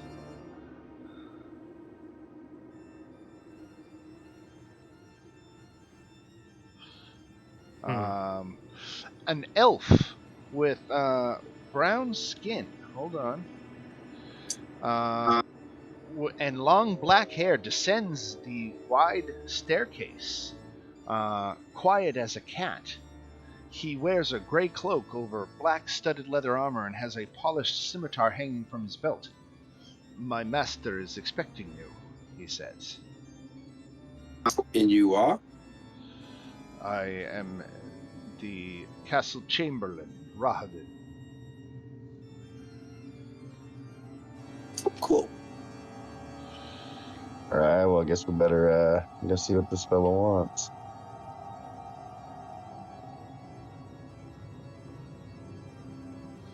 So he comes down here and he pulls open these doors.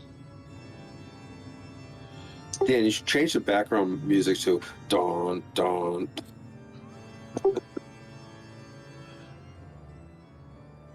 Is this anything special here?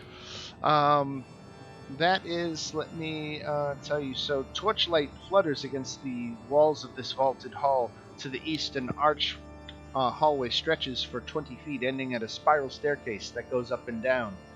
Next to the hallway, a suit of armor, oiled and glistening, stands at attention in a shallow alcove. To the west, large double doors hang slightly open, and a steady, bright light escapes through the opening. Swells of organ music come from behind the doors, spilling their melody of power and defeat into the hall. Veins of ruby red run along the legs and arms of the suit of armor, as if outlining blood vessels. Against the light, you could swear you see them pulsate slowly with an inner glow. Oh, you said there was a suit of armor sitting there? Yep, right here. I take a look at it. How good of a armor is it? It is clearly magical full plate armor. I have to get that on the way up. But Rahadin gestures for you to enter the dining hall. 3 enormous crystal chandeliers brilliantly illuminate this magnificent chamber. Pillars of stone stand against dull white marble walls, supporting the ceiling. In the center of the room, a long heavy table is covered with fine white satin cloth. The table is laden with many delectable foods. Roasted beasts, basted in a savory sauce, roots and herbs of every taste, and sweet fruits and vegetables. Places are set for each of you with fine, delicate china and silver.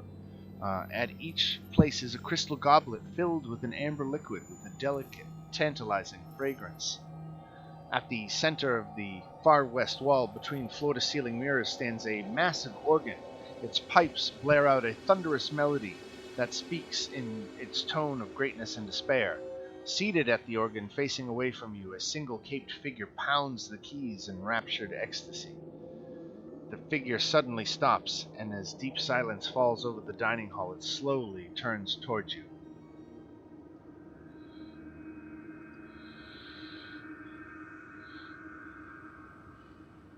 And I want to look at something here. Okay.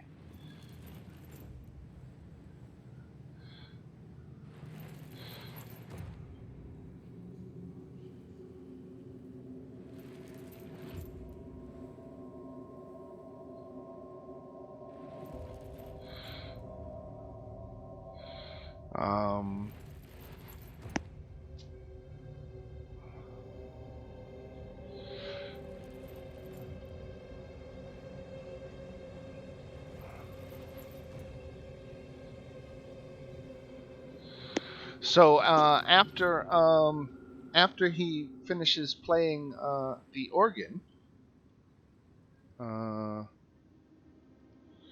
the figure of Strahd von Zarovich himself turns around and takes a seat at the head of the table and gestures for you all to take your places.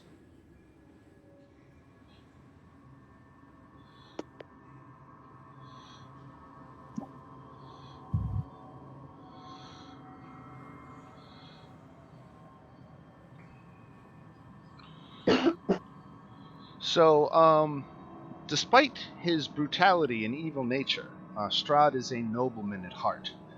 As such, a formal dinner at his residence is no small affair. In order to entertain you, he has pulled out all the stops in regards to preparing an exquisite dining experience.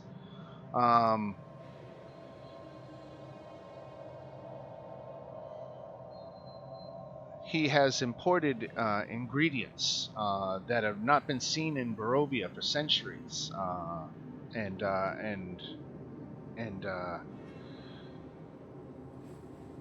there are the dinner is split into multiple courses. Each course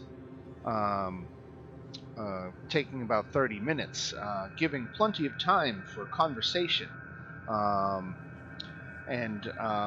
And Strahd asks you how you have been enjoying your stay in his land. What do we know about this guy so far? Like, Not I much. didn't get to touch all that. Oh, it's been uneventful. So, to begin the meal, a bowl of lobster bisque is set before each character.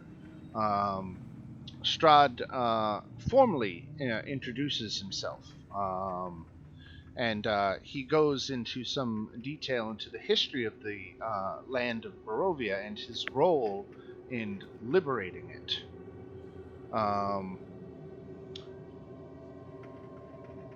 I have a handout for Strahd's history, I think, as he tells it. but a lot of this you know from the Tome of Strahd, which you've already got already. And What about that? right, let me see. Where's it here? Yeah, we're gonna keep that to ourselves, though. Right.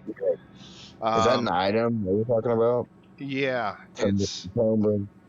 it's one of the prophecy items that you ended up getting right away because Madame Eva, who performed the prophecy, ended up having it. Right. So what do we know about this guy? I guess I pretty didn't. much everything, don't we? That's what I'm saying. I don't. You know, I don't know what y'all have found out about this guy so far. Not really. Well, go ahead and take the opportunity to answer. One of you guys who's a little bit more familiar. You know that Strahd was the one responsible for bringing you here under false pretenses, right? Hmm. So Mhm. there's that at least. For some reason, he targeted you across the plains. Had sent a messenger out to lure you in. Most of you at that point, um, and had faked it as if he were the burgomaster of the small village of Barovia. You found the crest that was on that letter. Later, you found, after comparing it to Strahd's, that it was him, in fact, who was the responsible for the origin of that. So you could certainly get into that. Um, Mhm. but for Strahd's history, let's see.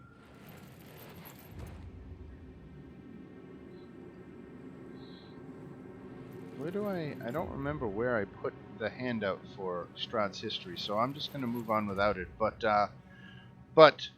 you know what? I'll paraphrase it as best as I can. I've fucking been doing this for 20 years and reading Strahd stuff, so I can do this off the top of my head. Yeah. So he came to the Valley of Barovia as a young man and liberated it from the corrupt forces that were governing this land. He he um, had courageous battles, particularly with some knights called the Knights of the Silver Dragon, and he he says that they fought very valiantly, but eventually succumbed to his forces. He talks about a time early in the campaign where he was gravely wounded, and it was the Vistani who came to his aid, which is what has earned his eternal gratitude for saving his life at that time, had they not chosen to help him. Um, but once he finishes his own story, he wants to know the stories of each of you, your own tales.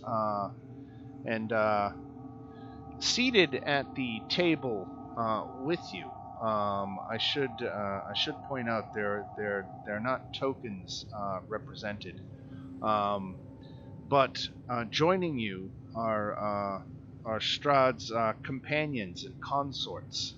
A woman named Ludmilla, Anastasia and Valenta, and a young man named Escher. Let me grab tokens for them and make this official. Um,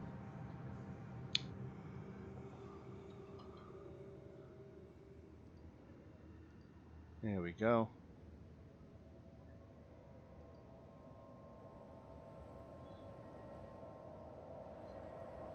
There we go. I got all four of them right here. Anastasia, Valenta, Ludmilla, and Escher. So they're all I say dining. They're all sitting around the table, but like Strahd, they are not eating the food. They are only sipping the tantalizing red liquid from these goblets in front of them. Strahd introduces you to them. Volenta is almost entirely silent, communicating instead through body language. Escher is reserved and polite. Anastasia and Ludmilla pepper the conversation with subtle jabs at the characters and remarks about their impending fate, or your impending fate. Um, so that's going on. But Strahd is again now eager to hear your stories. So anybody who wants the floor can tell a story to Strahd, as he is eager to hear from you.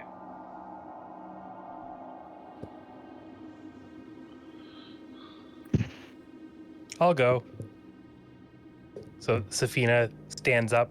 My lord, I'm just a simple girl from a small town where I had to make ends meet for my family, and I'm not sure why I've been brought here, but do you have any idea? Could you tell me?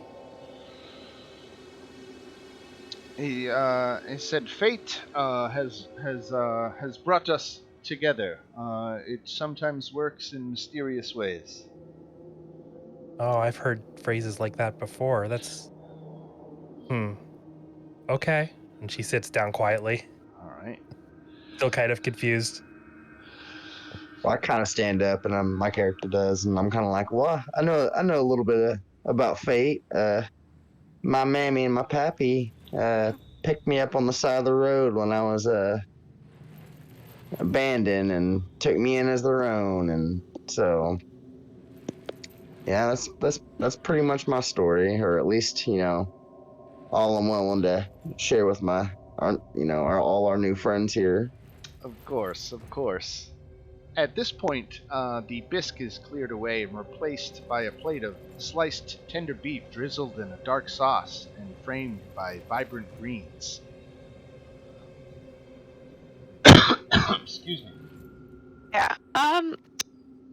So during this, I will say, like, Murmur is not eating or drinking anything, and I guess she kind of takes the turn, an opportunity just to say, well, I'm quite boring, or maybe you'll find this interesting. I don't understand why I was brought here because I don't know who I am, or really how I ended up here. Sorry to disappoint, I don't really know why I'm here. Our land is often a refuge for lost souls.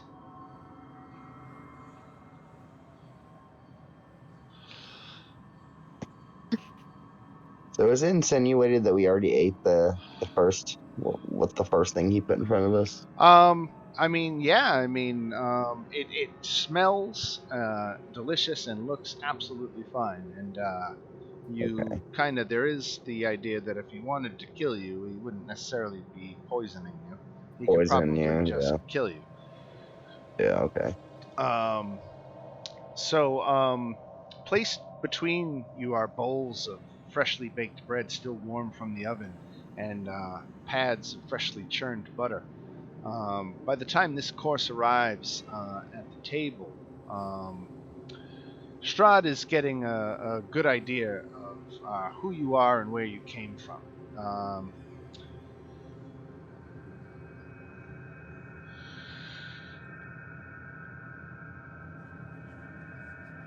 And the entree dishes are eventually cleared away and replaced by saucers topped with an arrangement of fresh fruits. The bright reds and yellows of the berries picked at the height of their seasons stands in stark contrast to the darkness of the castle.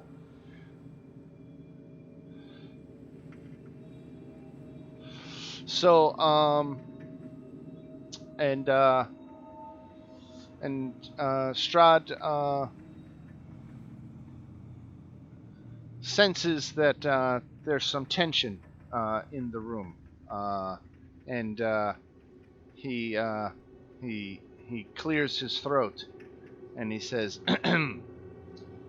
"Did you know that Castle Ravenloft has an extensive library?" He asks.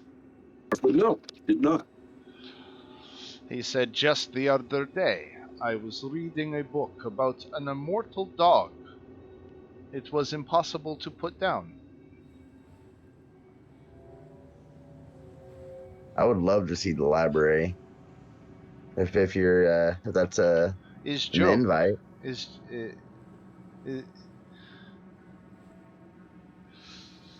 Oh my god, is this a what's up dog joke? he will say, pardon my boorishness, I was trying to lighten the mood.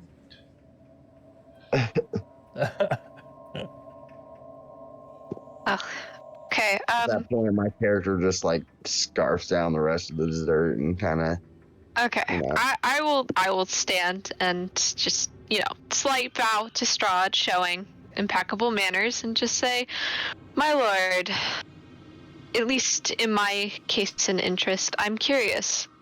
Why have you summoned us here? Why have you offered us an invite to your land? I would not want to spoil the ending for you. It seems a bit unfair that you've brought us here under most of us under false pretenses. And then he pounds his fist on the table and says, when was life ever supposed to be fair? Ooh. Do you Well, think it was fair for me? That's what I'm asking now. We've all shared our stories. We'd love to hear yours. You seem to be a myth among the people, so we'd love to hear from the man himself.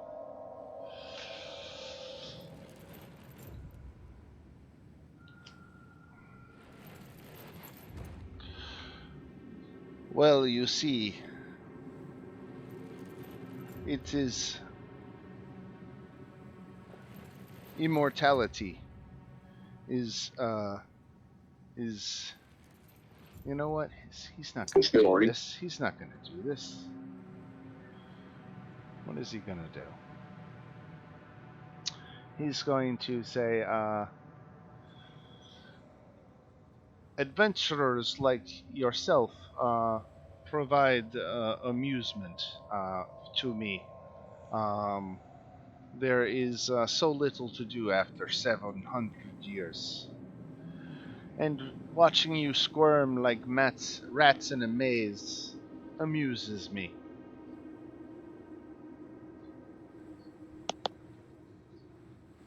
Is that the answer you wanted? I mean, I'm just trying to understand the man who's in charge of this land. If that's your perspective of things, it explains quite a few things. I might be looking at you to see if any of you are worth turning. Turning. And then he gestures at his consorts. Oh, well, you must be disappointed since this is a mostly male group. No, there are 3 females, and Escher is the male. Ludmilla, Anastasia, and Valenta are Oh, I can't girls. see all the icons that well. Right. So I see now this one is male now that Right. I'm. I asked him about the eye and the reason why these hags would want us to, or ask him if he knows the fella first that we're supposed to take the eye to, and ask him why some hag ravens would, you know, want this eye to be taken to this man.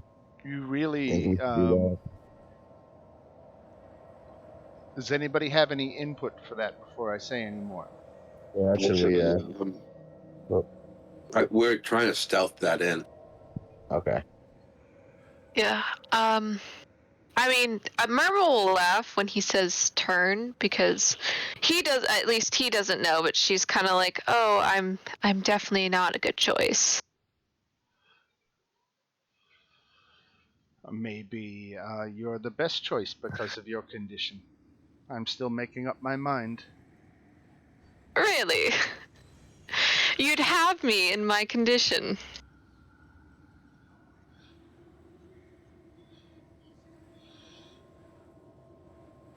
It's more a sarcastic, like, yeah, right, buddy. Like, I know you're being nice, but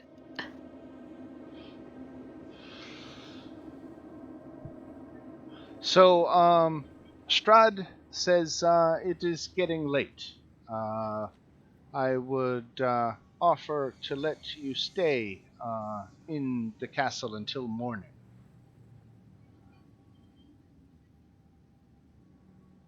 It is often not safe to travel the roads at night. Well, if you offered a safe passage here, I don't see why you shouldn't be able to offer a safe passage back. You seem like a pretty powerful man. Would be allowed to venture about your castle to see how beautiful it is?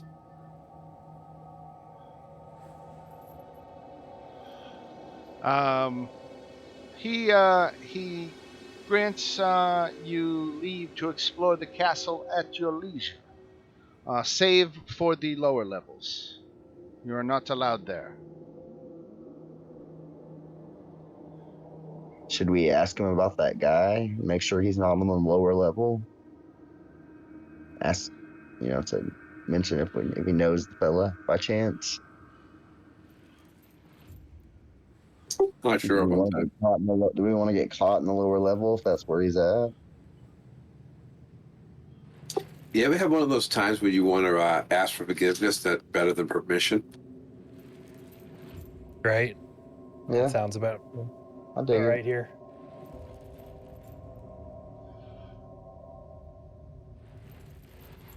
to say, if we need anything in the night, is there someone we should refer to? Someone we can call upon? So Strahd, okay, I got this. So coming in, Strahd claps his hands loudly, and hobbling around the corner is a deformed-looking fellow who's got half scales on one side of his face and fur like a dog on the other. He's got a ducked web foot, but only one of them.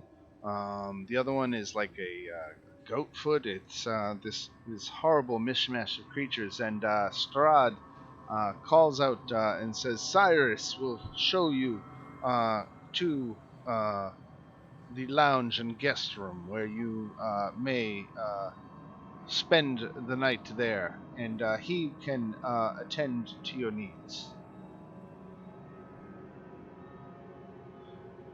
Okay. We'll follow Cyrus. All right, let me figure out how the hell I'm getting to this area.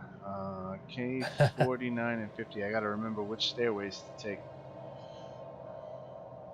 Oh, I know what I can do.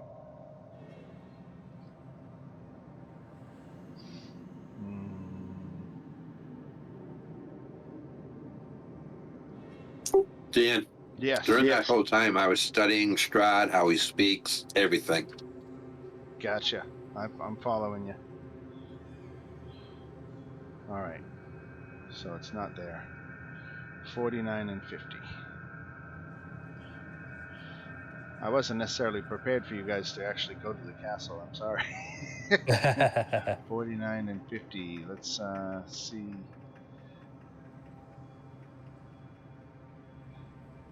So, Dan, when you woke up this morning, were you expecting to go to the castle? Nope. All right, so it's not on map 4, so it's got to be on map 5. 49 and 50. Not quite one more floor. Okay, map 6. 49 and 50.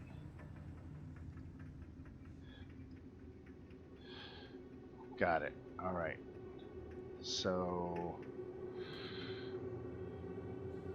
K21. Bingo! K21, got it. Okay, I know where I'm going now. Yay! All right. So Cyrus leads you, and here's an amazing thing here. So when you came into this place, it was 9 o'clock in the morning. There are no windows inside the dining hall. You figured you dined for about an hour. Um, but as you get out into other rooms and can see the outside, you can see clearly now that it is 9 o'clock at night. You've somehow lost an entire day, and it is in fact nighttime now. Cyrus takes you to this stairway here, and takes you up, going. Let me see. K21.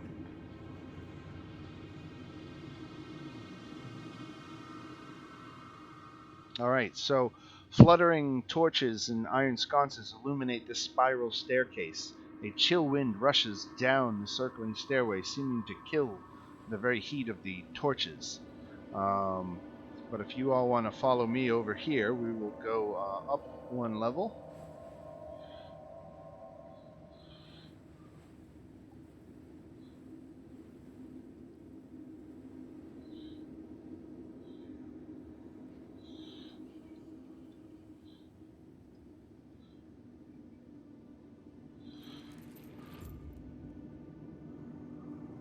All right, and you come to a landing.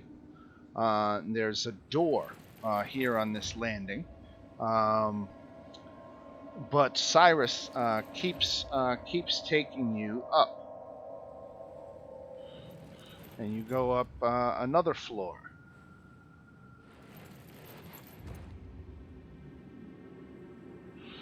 And there's another landing, but Cyrus again keeps going up.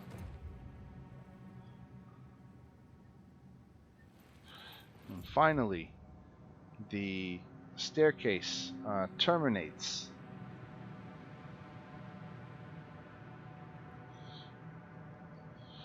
I'm going to accidentally trip on the stair Okay. and kind of bump into our friend here, Cyrus. Okay. And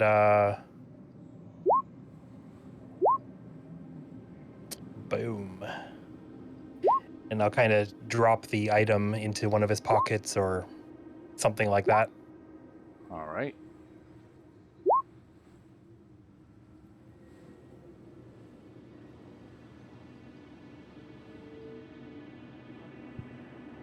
All right, a nice sleight of hand move, and you plant the Hag's Eye Pendant on Cyrus without his knowledge. He takes you to a door over here,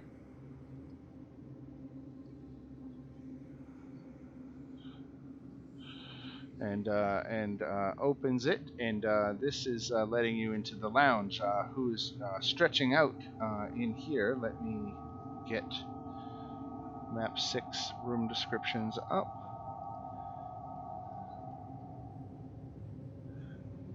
Okay, so as thunder shakes the tower, heavy beams groan under the weight of the ceiling. 3 ornate lanterns hang by chains from these beams, each casting a dim glow. The curved west wall is fitted with 3 windows of leaded glass and steel latticework. A bookcase sits on the east wall between 2 doors. Plush, overstuffed chairs and couches are placed about the room. The fabric has faded with age, and the patterns it depicts are nearly gone.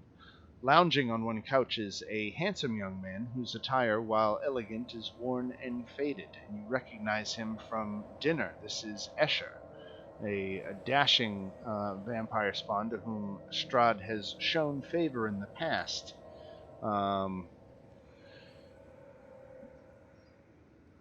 Make an insight check into some of the things that you heard Escher say at dinner. Whoever's got maybe training in insight or particularly good in insight. Not so good. I'm +5. Oh Bardor my god. Bardor swings in, hits it out of the park. So you can tell that Escher apparently is feeling somewhat neglected of late, and by some of the comments he made at dinner.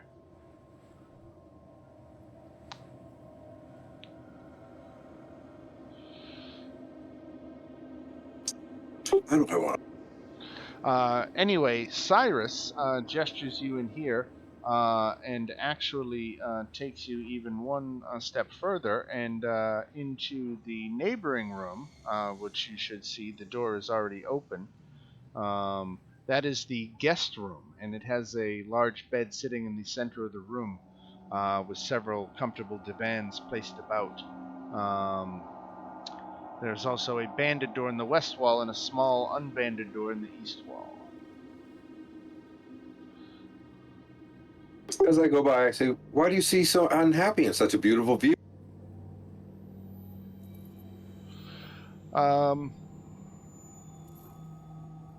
He says, "Nah, what's to be happy about when nothing, not even love, lasts forever?"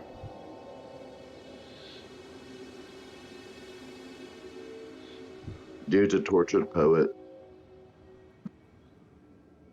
I just want to say, is that a situation you need help with?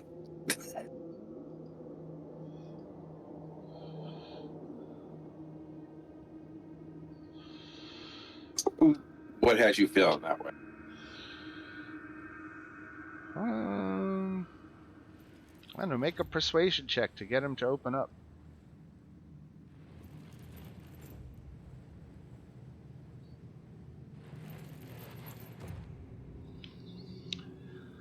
Strahd has taken consorts that he's grown bored with in the past and sealed them in a crypt, still alive, but forever trapped in the darkness.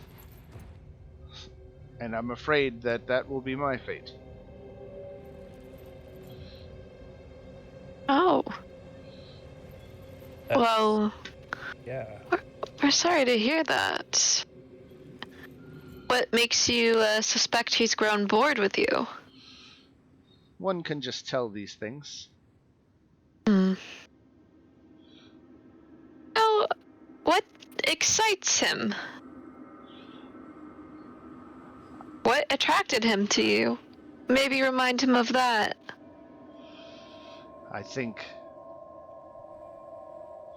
that youthful exuberance is probably what attracted to him, and it's unfortunately gone forever. My body might not have changed, but my mind certainly has continued to age.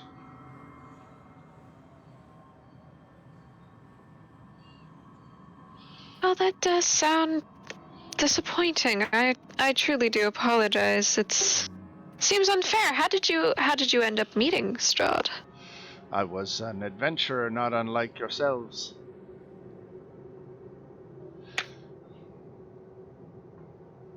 Let me guess, he invited you to dinner and then turned you. Yes, not exactly as happened, but the short version of the story is he did exactly what you're thinking.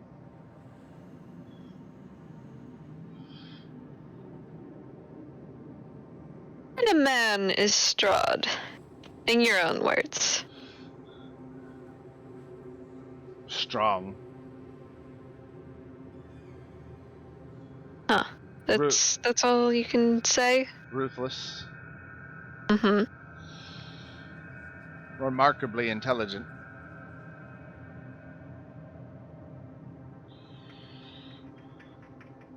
Yes, I'm quite curious. I know he said he's bored, but what's Strahd's goal?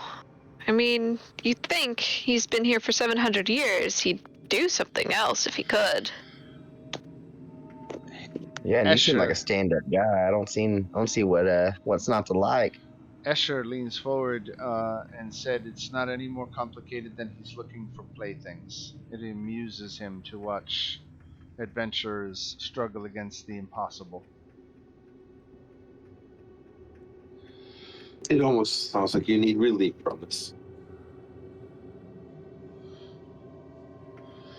I prefer existence over non-existence, if that is what you're getting at. Just curious.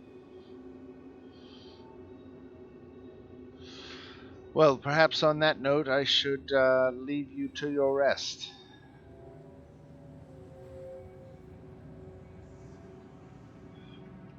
Yeah, I think that might be best.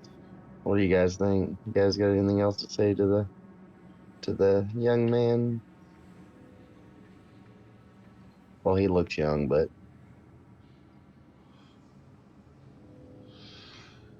Oh, and Nope, I guess it's sleep All right. time.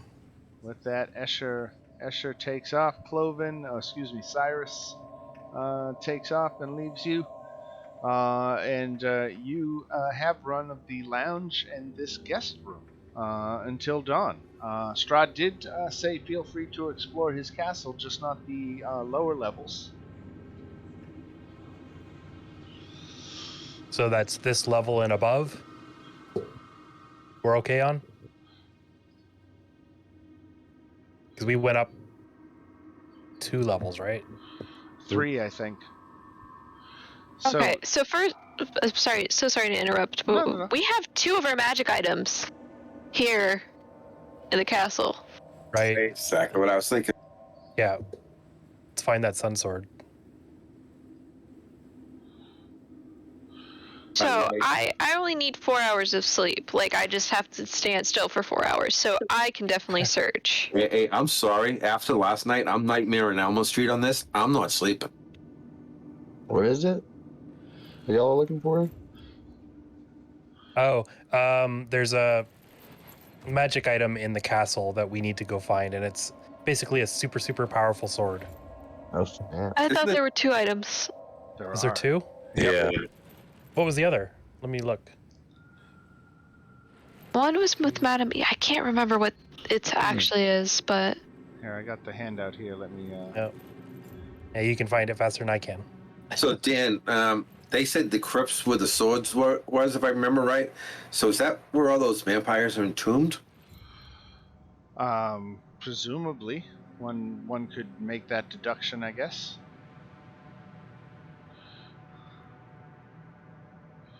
Look for a fortress inside a fortress in a place hidden behind fire. Great. Right. Fireplace. Yeah, that's what I was thinking. The fireplace.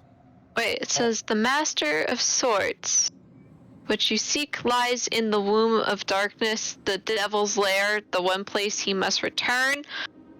That's probably the place we're not allowed to go. I know exactly where that is, but I can't I know. say anything. It's That's so bad. It's casket.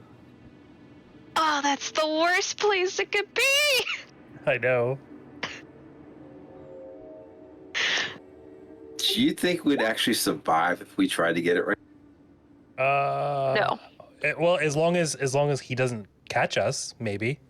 Otherwise, no. So you've got several hours before it's actually going to be bedtime. I've corrected the time. It's actually just after dark. So you have a long rest plus several hours in front of you, probably 4 or 5 extra hours. Plenty of time to explore the castle.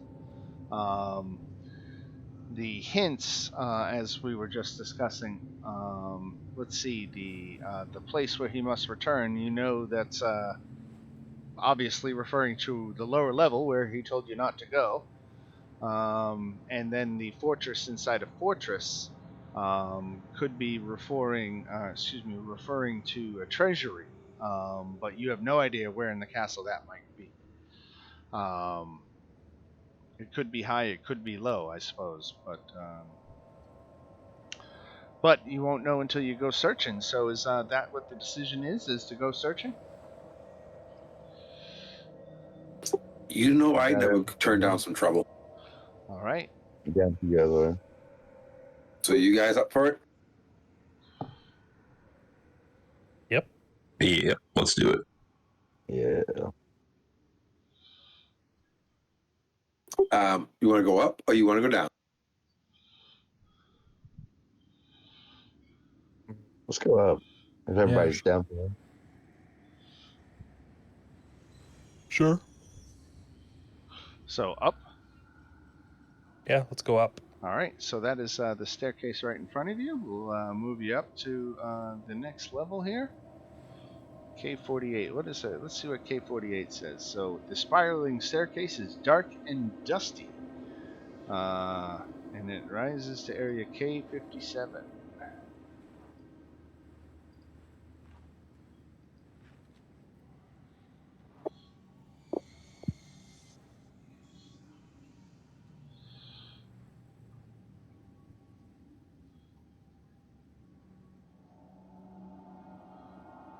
Oh, okay, I got it.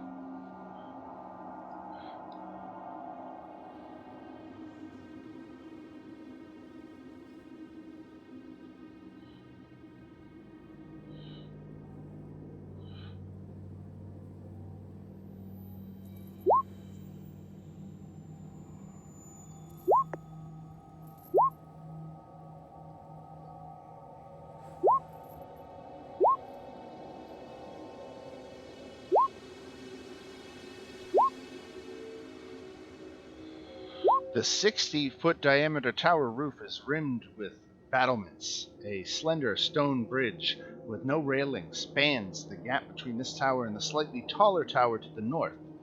To the east, the high tower of Ravenloft thrusts skyward with no apparent opening at this level. Black boiling clouds hurl rain down from above.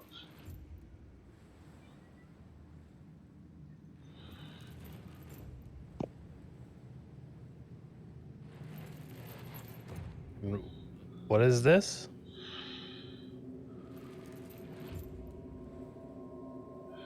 It is a gargoyle, but is it active? Why is it just there?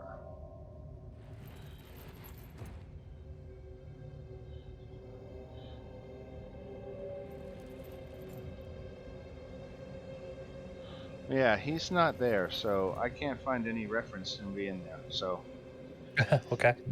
I'm just gonna say he's not there. All right. I thought he was at the DM level at first, otherwise I would have hit him. So yeah, you got this stone bridge, and a strong wind blows across the slender bridge, and the old iron railings have rusted away years ago, leaving the bridge without handholds.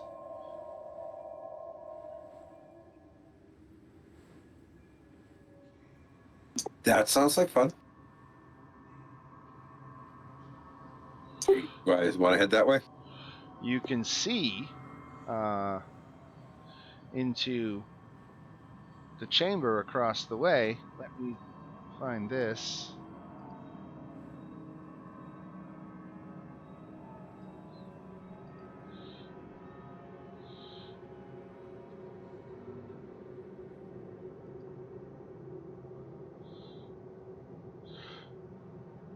So,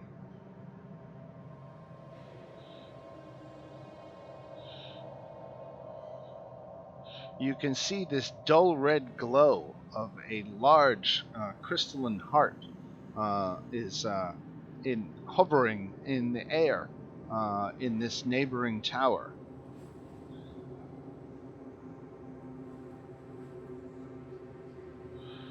Can you? I don't know if any of you can even see that far. Can you? Yeah. Yeah. Okay. It's a. Do you say a giant, like, glowing heart? Heart. Right. Uh, It is a 10-foot diameter red crystal heart that floats near the top of the tower. This is something we want to deal with. I mean, I'm just gonna just, stare up at it like this is real, right? This is not a hallucination. Whoa, I just rolled up.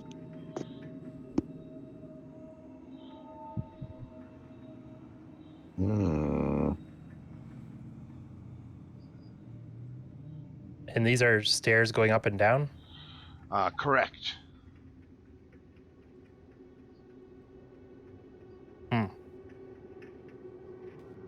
Think we should keep going up. mean, might as well. Why not? All right, so we're going up here. All right, let's see where the hell that takes you.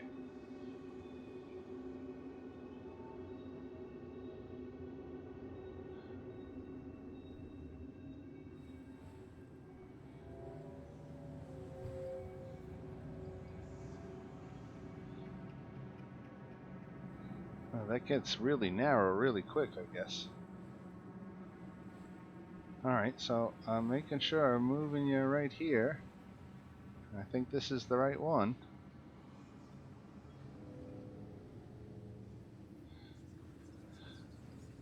You go up 50 feet, and the tower narrows significantly. And the stairs end at a dark and dreary room with manacles attached to the walls. In the middle of the room is a wood-framed bed fitted with leather restraints. At the foot of the bed rests a closed iron chest, its lid sculpted with an emblem.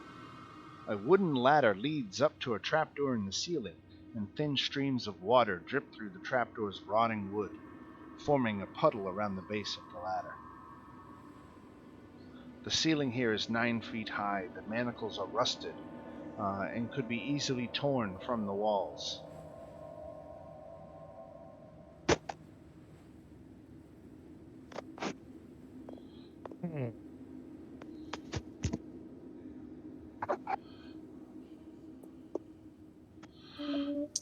The emblem worked into the lid of the iron chest is the Strahd family crest.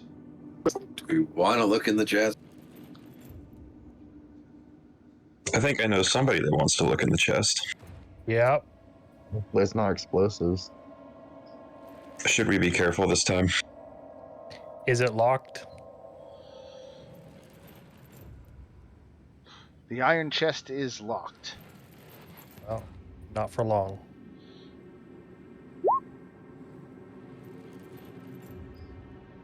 Nice. Okay, you pop it open. The chest contains a bejeweled gold crown. Yoink.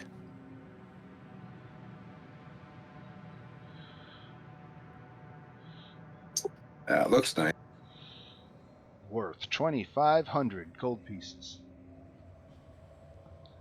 Yeah, sounds good to me. In the backpack it goes.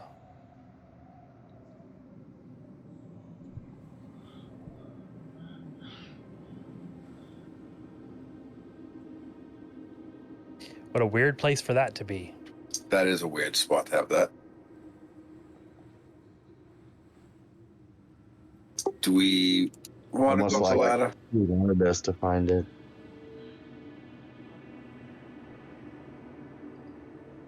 What was that?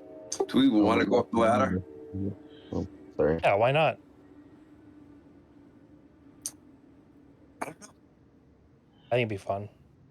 Let's go.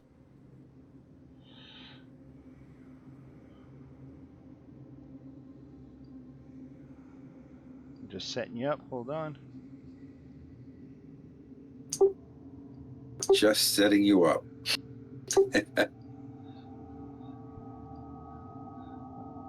I'll take famous last words for 200. All right. So you guys are now here. A cold wind greets you atop the tower roof. Its rain-slicked flagstones surrounded by a 20-foot diameter ring of stone battlements. The thunderclouds above suddenly coalesce into the terrible visage of Strahd. The face utters a ghastly moan as thousands of bats fly out of its gaping maw and descend upon the tower.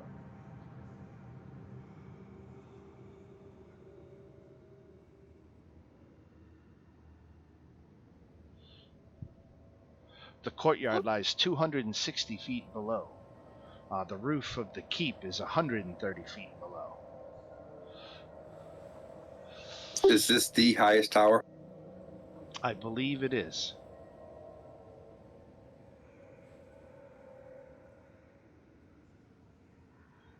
Wouldn't it be kind of awesome to cast a daylight spell on the top of that and just leave it here?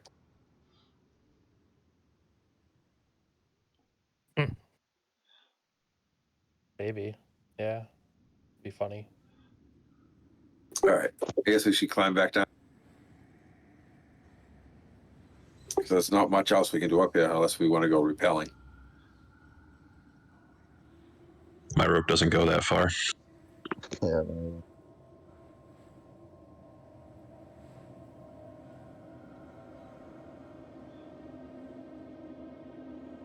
We have to go back down by the hut, don't we?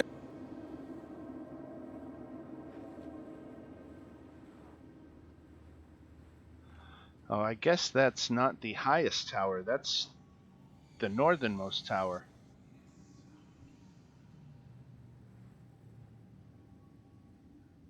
But the high tower is one of the other ones. Okay.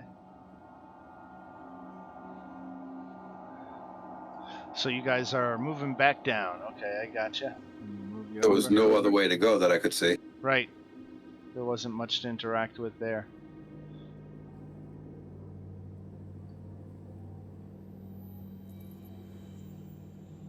Oh, Safina must be happy though. Safina is very happy. She's the whole trip to the castle was worth it. Do we want to mess with this hut or just go down the stairs? I don't really want to mess with it. Okay. Yeah, I mean, I don't even know what I would do with it necessarily.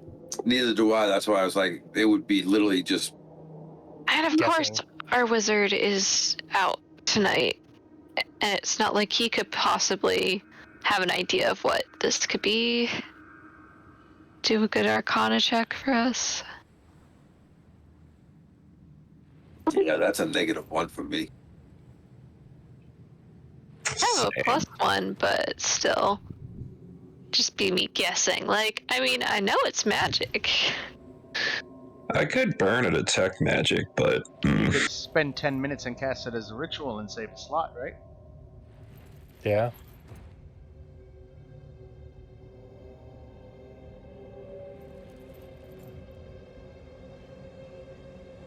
I think we have 10 minutes to kill. Why not? All right. The heart is definitely magical.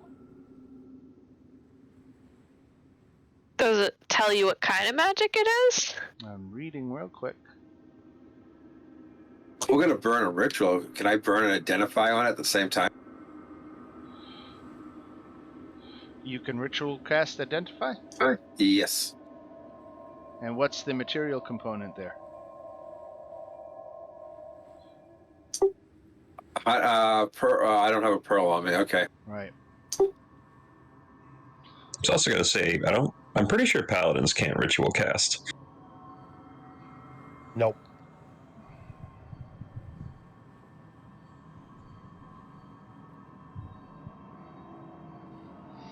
So, the heart definitely registers as magic, but like most magic items, it doesn't necessarily radiate a certain school.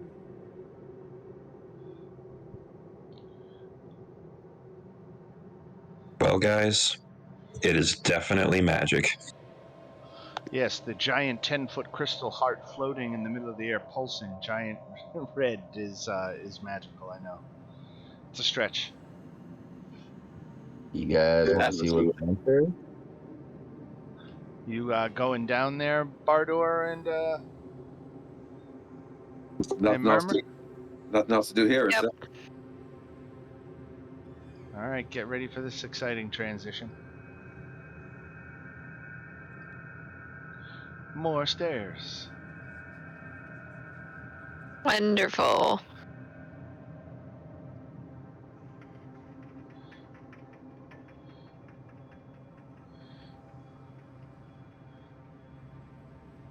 Just look over the edge and see if I see anything. Just a long drop down. Ugh. Let me see what you can see. So, okay. Wait, is this the lower level? So as you are going down, and move past the heart, you can actually see that you are bathed in the flickering glow of 1,000 candles, set into irregularly spaced alcoves along the spiral staircase that hugs the outer wall. each candle stands above a brass nameplate, some faded with the centuries, others gleaming as if installed yesterday.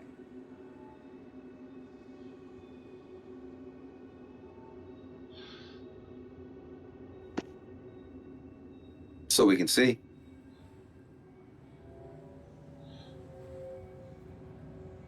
Just keep moving. All right. Yep. And then as you go, you are suddenly plunged into darkness as the candles in the wall each go out at once. Your eyes adjust moments later, and the only light left in the tower is the dull red glow of the heart above and the faint flicker right next to you. As you turn to read the nameplate, you realize, let's see, let's do a roll here. All right, so Safina, you notice that the nameplate carries your name. The candle next to it burns, but its flame is feeble and seems ready to flicker out at any moment. Okay. The nameplate was just on the wall, did you say? Yes. And it's beside a candle. And you can see the rest of you as your eyes adjust. You can find individual candles still burning with your name on the plate next to them. Can I pick up the candle? Like, can I take it out of its holder? Or if the candle's in a holder, then I'll just take the whole thing. All right. Are you gonna die if it goes out though? Hmm. I assume they've got names on them because they're for us. I don't know. I'm trying to find where I read this. I know I read this. And it's just a matter of finding it again. Just assume he knew we were going to be out looking and left him for us. Yep, just being a nice guy. Okay, It is so dark. I can't find it, so I'll improv it. So the candles are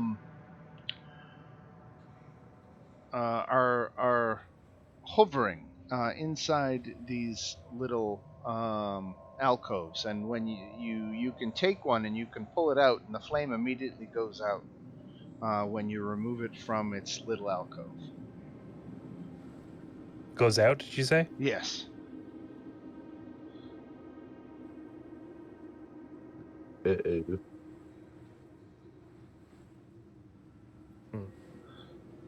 Okay.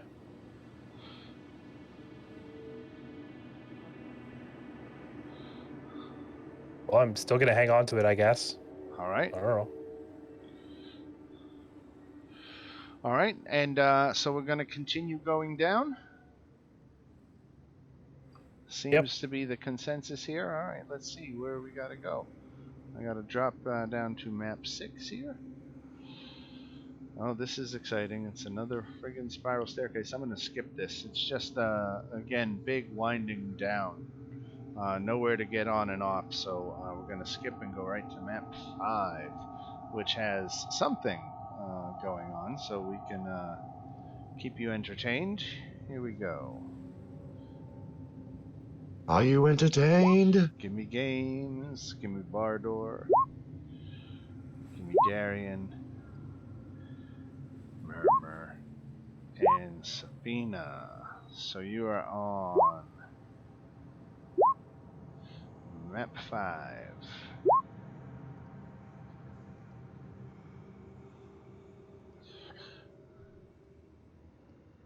I envision Harry Potter and the moving staircases.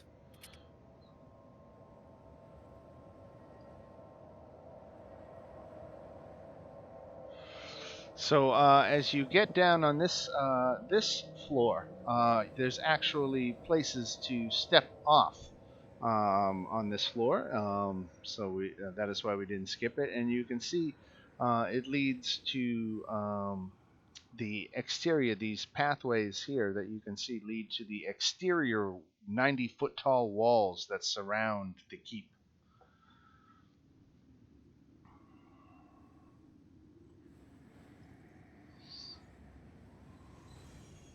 Do we want to go outside or stay inside?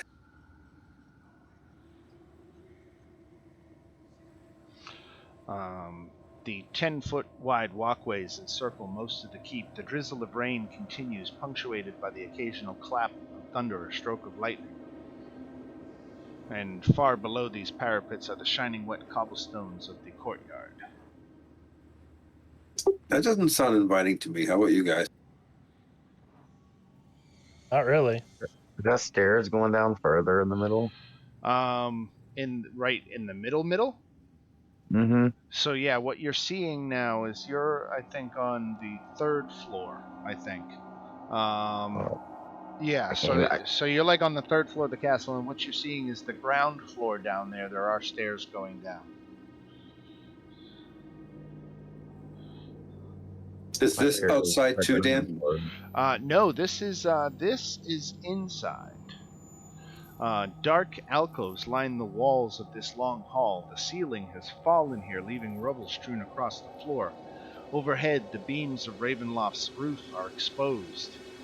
Lightning from the dark clouds above sporadically illuminates the hall, lighting the faces of life-size human statues in the alcoves. Each visage is frozen in terror.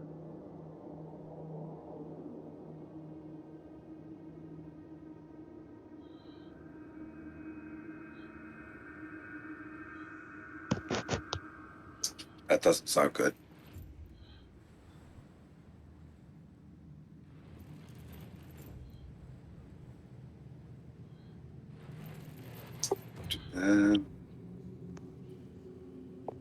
You guys want to branch it down that way or go down the stairs?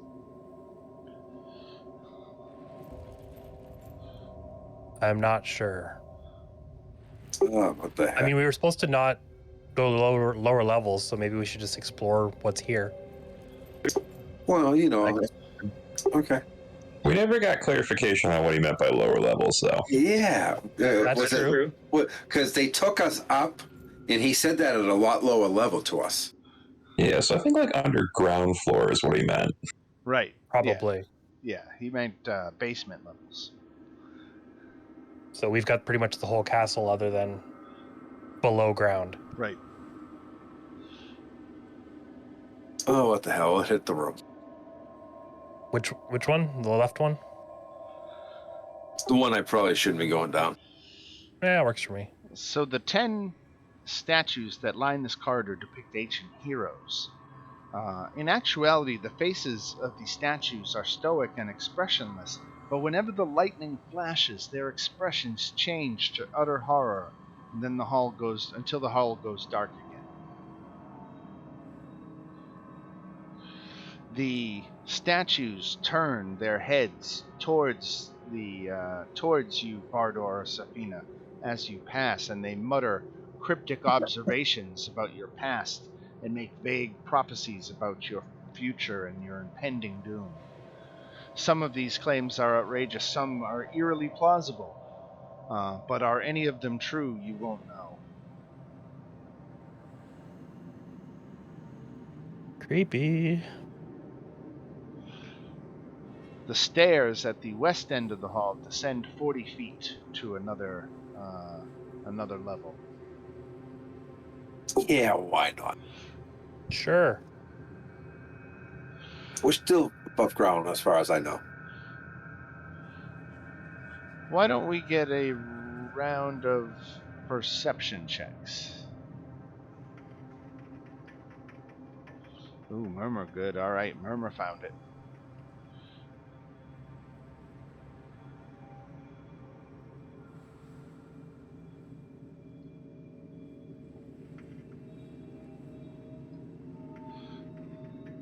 So Murmur noticed a secret door behind this statue in this alcove. Oh yeah, she's definitely gonna say, "Oh wait, hold on, I found something," and then Right. push the door. Okay. And there is It's just another secret door that is plainly visible from this side that you can see. okay. I'll just wait for at least one other person. Okay, Darian, thank you for joining me. And then I'm gonna push the door open slightly, to see if I can just peek through and see what's on the other side. All right. Sweet smells waft from this delicately lit room. A great arched window along the west wall is covered by heavy red draperies, their golden tassels glinting in the light of 3 candelabras sitting atop small tables about the room. Tall white candles burn with bright, steady light. A large bed, canopied by silk curtains, sits with its headboard against the north wall. Carved into the headboard with great skill is a large Z. Lying amid the velvet and satin sheets and bedclothes is a young woman in a nightgown. One of her dainty slippers has fallen to the floor at the bed's foot.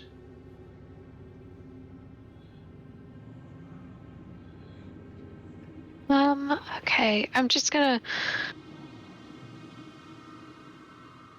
I'm just gonna. Fall for it. I was about to say, I'm gonna whisper back to the group. It looks like there's someone in there. I don't know if we want to interrupt. Why don't you all make stealth checks? Oh, I'm great at those. Oh no. Uh-oh. Alright, well, she got a 1 on her perception, so she's out to fucking lunch, so she doesn't see anything you guys do.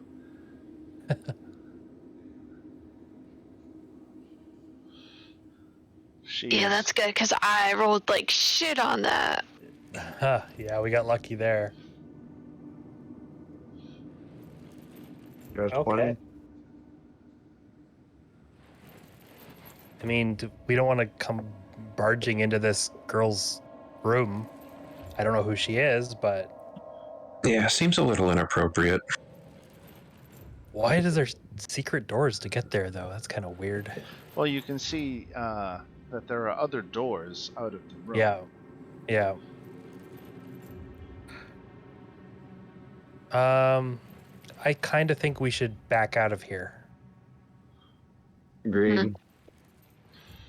I mean, if there's real doors on the other side, maybe we can find a more appropriate way to barge into her room. That might have been her like escape hatch. You know, Yeah, there's something exactly. important about the part that they need to be, get there quick. Is there really a right way to barge into a little girl's room? There Probably You is, knock not. first. there is Knock while you're another opening the door door. here. How old is she? Because she looks kind of young. The photo. She appears to be in her mid-20s. Okay, I thought the photo made it a lot younger than that, I thought. Right.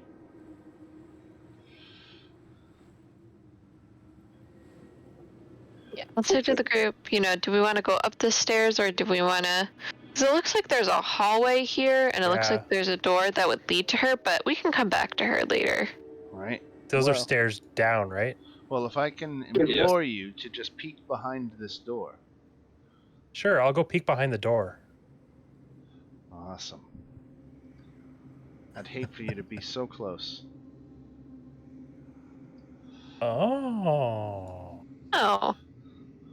Let me read you about this room.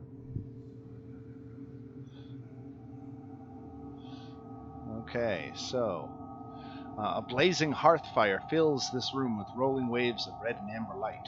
The walls are lined with ancient books and tomes, their leather covers well oiled and preserved through careful use.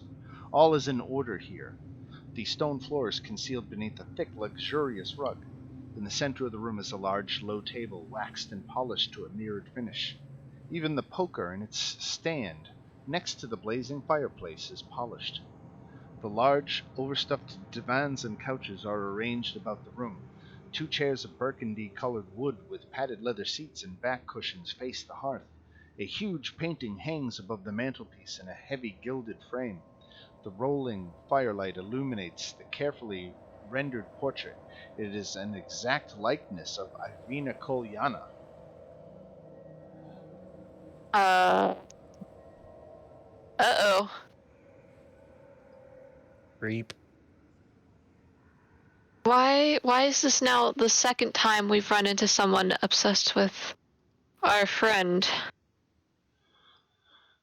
The portrait has a plaque with the name Tatiana on it.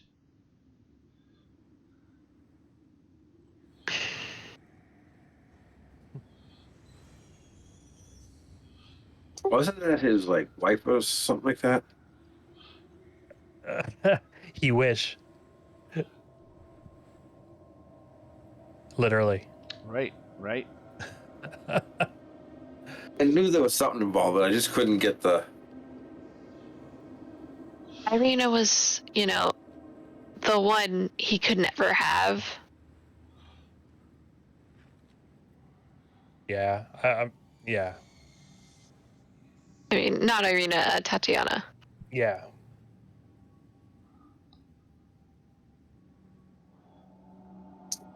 While we're here, should we check behind the fireplace? Make sure there's nothing behind. About behind the fire or whatever. How do we go about doing that?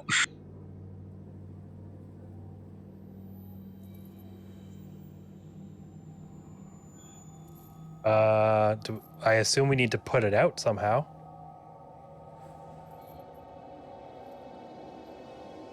In a place hidden behind fire. So I'm gonna assume there's secret door behind the fire Okay, of some sort. It's a matter of how we put this damn thing out. right. Anyone have any spells that would be useful here? That's what I'm reading now. I'm muting myself, my bad. I have control flames, and then I have let's see. Druidcraft. Would Druidcraft count? I know that's probably too big, but I have everything in the world to make fire. Right. Yeah, I was about to say, what's control flames? Like, does it have to be a certain size? let's see here. You choose a non-magical flame that you can see within range and that fits within a 5-foot cube. You affect it in one of the following ways. You instantaneously expand the flame 5 feet in one direction, blah blah blah, provided they have wood and fuel. Instantaneously extinguish the flame within the cube. You double or half the area of bright light and dim light cast by the flame. You change its color or both. Change lasts for an hour. You can cause simple changes such as the vague form of a creature, an animate object, or a location to appear within the flames and animate as you like. That lasts for an hour. And you can cast it, if you cast it multiple times, you can have up to 3 of its non-instantaneous effects active at a time. And you can diminish such an effect as an action. Okay. Dismiss. I think that's our best bet for at least putting out part of it. But I'm pretty sure from the handout, it said through a fire we would find one of our items. Well, how big is the fireplace? Do we know? Well, as long as we put out part of it, it's just Yeah, it's like pretty big. 15.5. You know, I could use What it I multiple times. I'm not great at this, but I would like to make an investigation check to see if I can see if it's related to the fire. Oh my god. From Okay. All right. So yeah, you get something for that. Let me just scroll back here. So in your investigation, you started playing with different, looking for secret levers. And when you lifted the poker from its stand, a secret door did open in the back of the fireplace. But the fire is still burning. Hmm. I'm going to actually open that door so you can see into the next room. I mean, I can cast that spell at least, a few times. Oh, a couple Dan, times. would 5 cubic feet get us through there? Of water? No, he can put out 5 cubic feet of flame. So that would like clear 1 square worth of flame. Okay. How many is there? Looks like it's 2 across.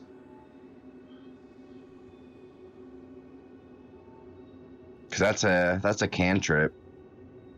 Yeah, might as well then. Try it. I should be able to do it more than once, right? Yeah, you can. If it's a cantrip, you could theoretically put the whole thing out. So to say, let me just look that up, just only because I'm wondering if that's a concentration. Not if it's a cantrip. It won't be. It's true. I don't think. Are there concentration cantrips? I don't think so. Actually, Yeah. no. There's a roll for Here. bonus one. It says instantaneous here. Okay. Yeah. It just says 1 action, so Yeah. Throw it up and see if it works. All right. With enough patience, you do get a section of the fire significantly out so that you can safely cross. And resting on the floor, you can move your tokens up across without catching fire. That is not going to last forever, though. Eventually, the fire will build back up, so you might have to do it again, spending, again, that it takes you like 5 minutes to do it. Resting on the floor of this smoke-filled room is a closed chest surrounded by piles of gold, silver, and copper coins. The fittings and clawed feet on the chest are evidence of great workmanship. Attached to the east wall are 2 torch sconces. The southernmost one holds a torch with an intricate metal base. The other is empty, and a skeleton in broken plate armor lies against the wall. The skeleton's right hand is on its throat, and the left hand holds the matching torch from the empty sconce.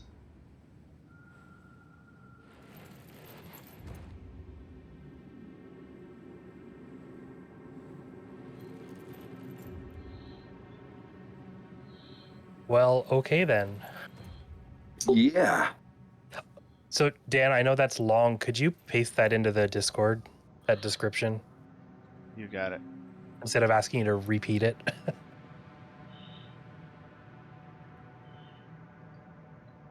Here it is on roll 20. Okay.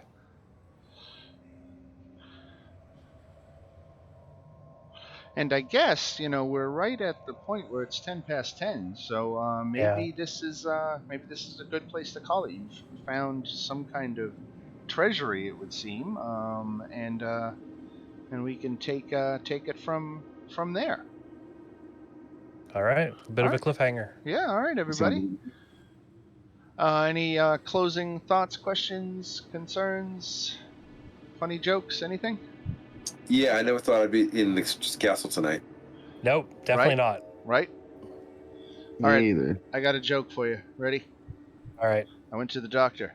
Doctor said, "You need to stop masturbating." I said, "Why?" He said, "I'm trying to examine you." Dark. And on that note, ladies and jelly spoons, I will leave you. Have yourselves a great week, and we will see you next Tuesday. Right on, right on. Yeah. Really, I was just about to say, I am going on vacation Sunday, so Oh. I will not be here next week. You will not grace us with your presence. We will miss Oh, no. you. We will miss you. Yeah, I will miss you guys. All right. Thank you. Have fun.